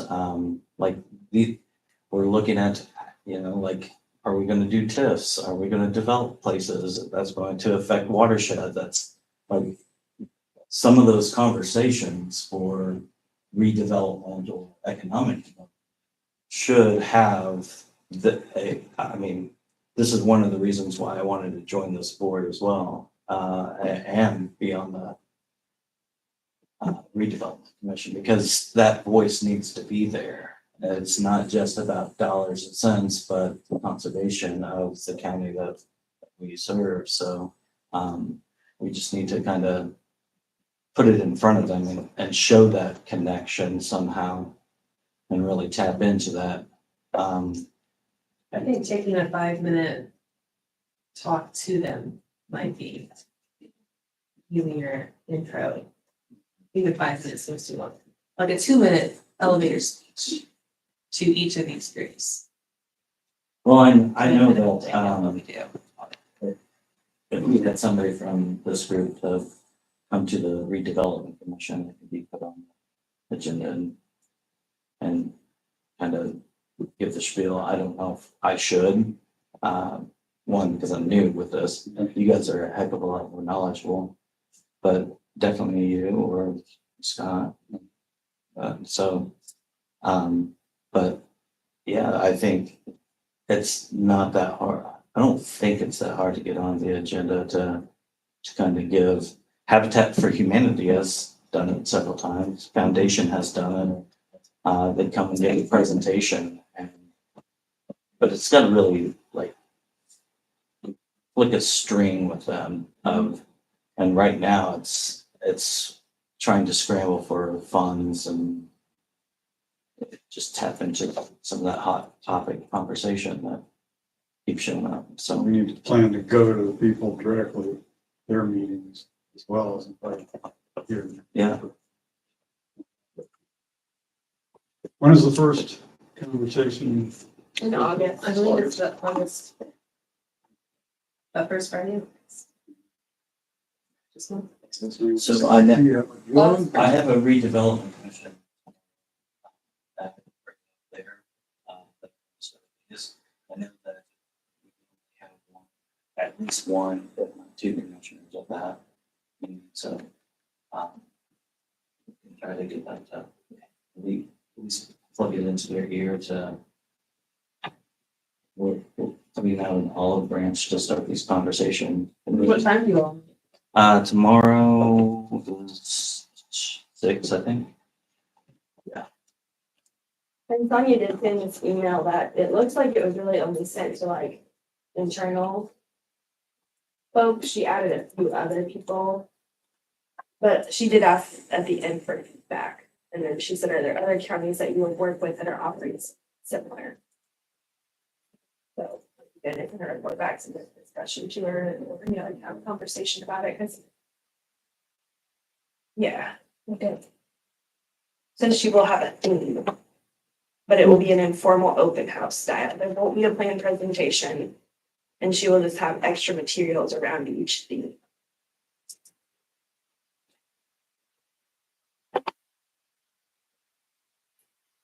It does feel very heavy on experts and a lot of time invested. Yeah. You're not sure if people are gonna come. Yeah, and like I said, I don't mean to sound negative. I just want to be respectful of everyone's time.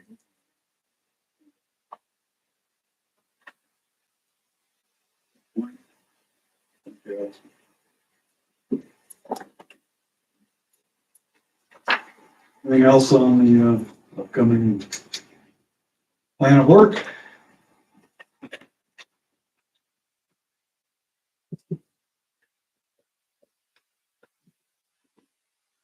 Moving on then.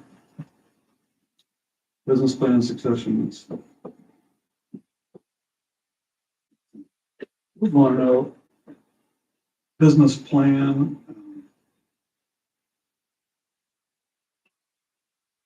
I have Jack and Allison on that committee, and I was wondering if anybody else would be interested in serving on that committee, and then by email at this point.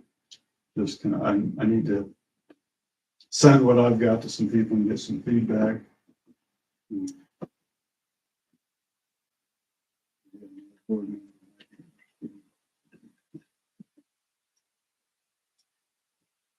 Business plans. If Oh, you yeah. can make a visit. Yeah, big question. Just I like to look at it. Yeah. I have experience. It'll be kind of interesting to see how do you guys put a business plan for the government agency? Yeah, for it. Yeah, business. You can. Okay. Okay. Need some pizzazz.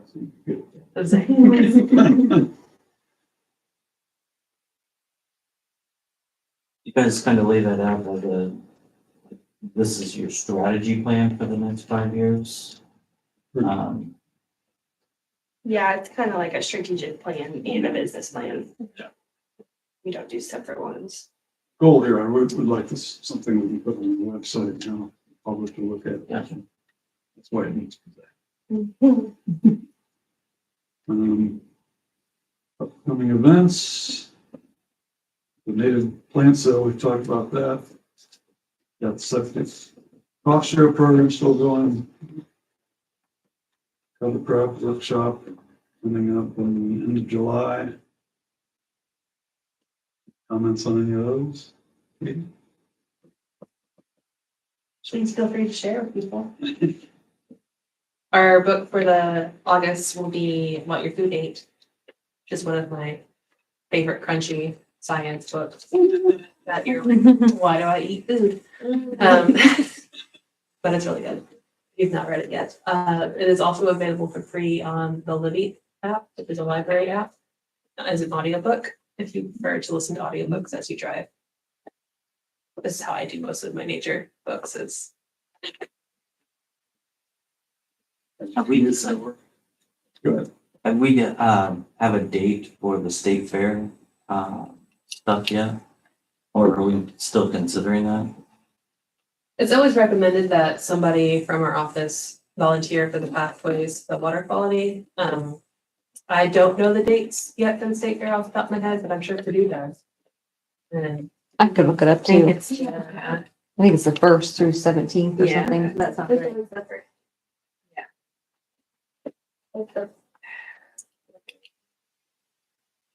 His positions fill up fast. Yeah, is there a link that or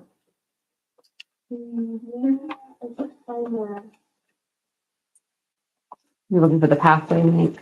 Yeah, you might be better at finding it because we were told we don't have to do it this year, so I don't think I actually got bored of the. Oh, Or at least I can't find it quickly. Yeah. So I Googled IA SWCD PWQ. So IA SWCD PWQ for Pathway to Water Quality. So the Indian Association of Soil and Water Conservation Districts hosts that site. So I think, yeah, volunteer sign up. And there's a sign up button.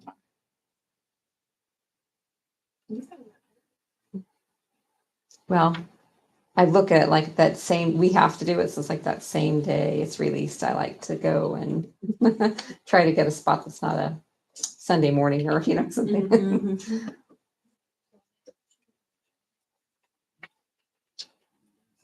I'll second that. I just would like to know about the Septic Cost Share program. Is there something that I would need to talk to about that, what it is? Awesome. Yeah. So if you're in one of the zones and you get your septic cleaned out, we can reimburse you for up to $200. long as you need to be. You have to be a salary. A little bit further. You're right. But we need some cost share in next week. If that, if 3 minutes will be there.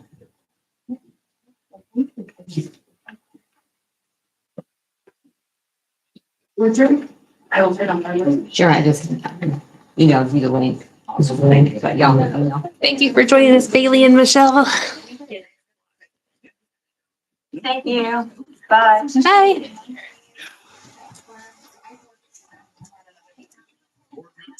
Yeah. Executive session. Okay, so I'm secretary. I wonder of like, I think anywhere.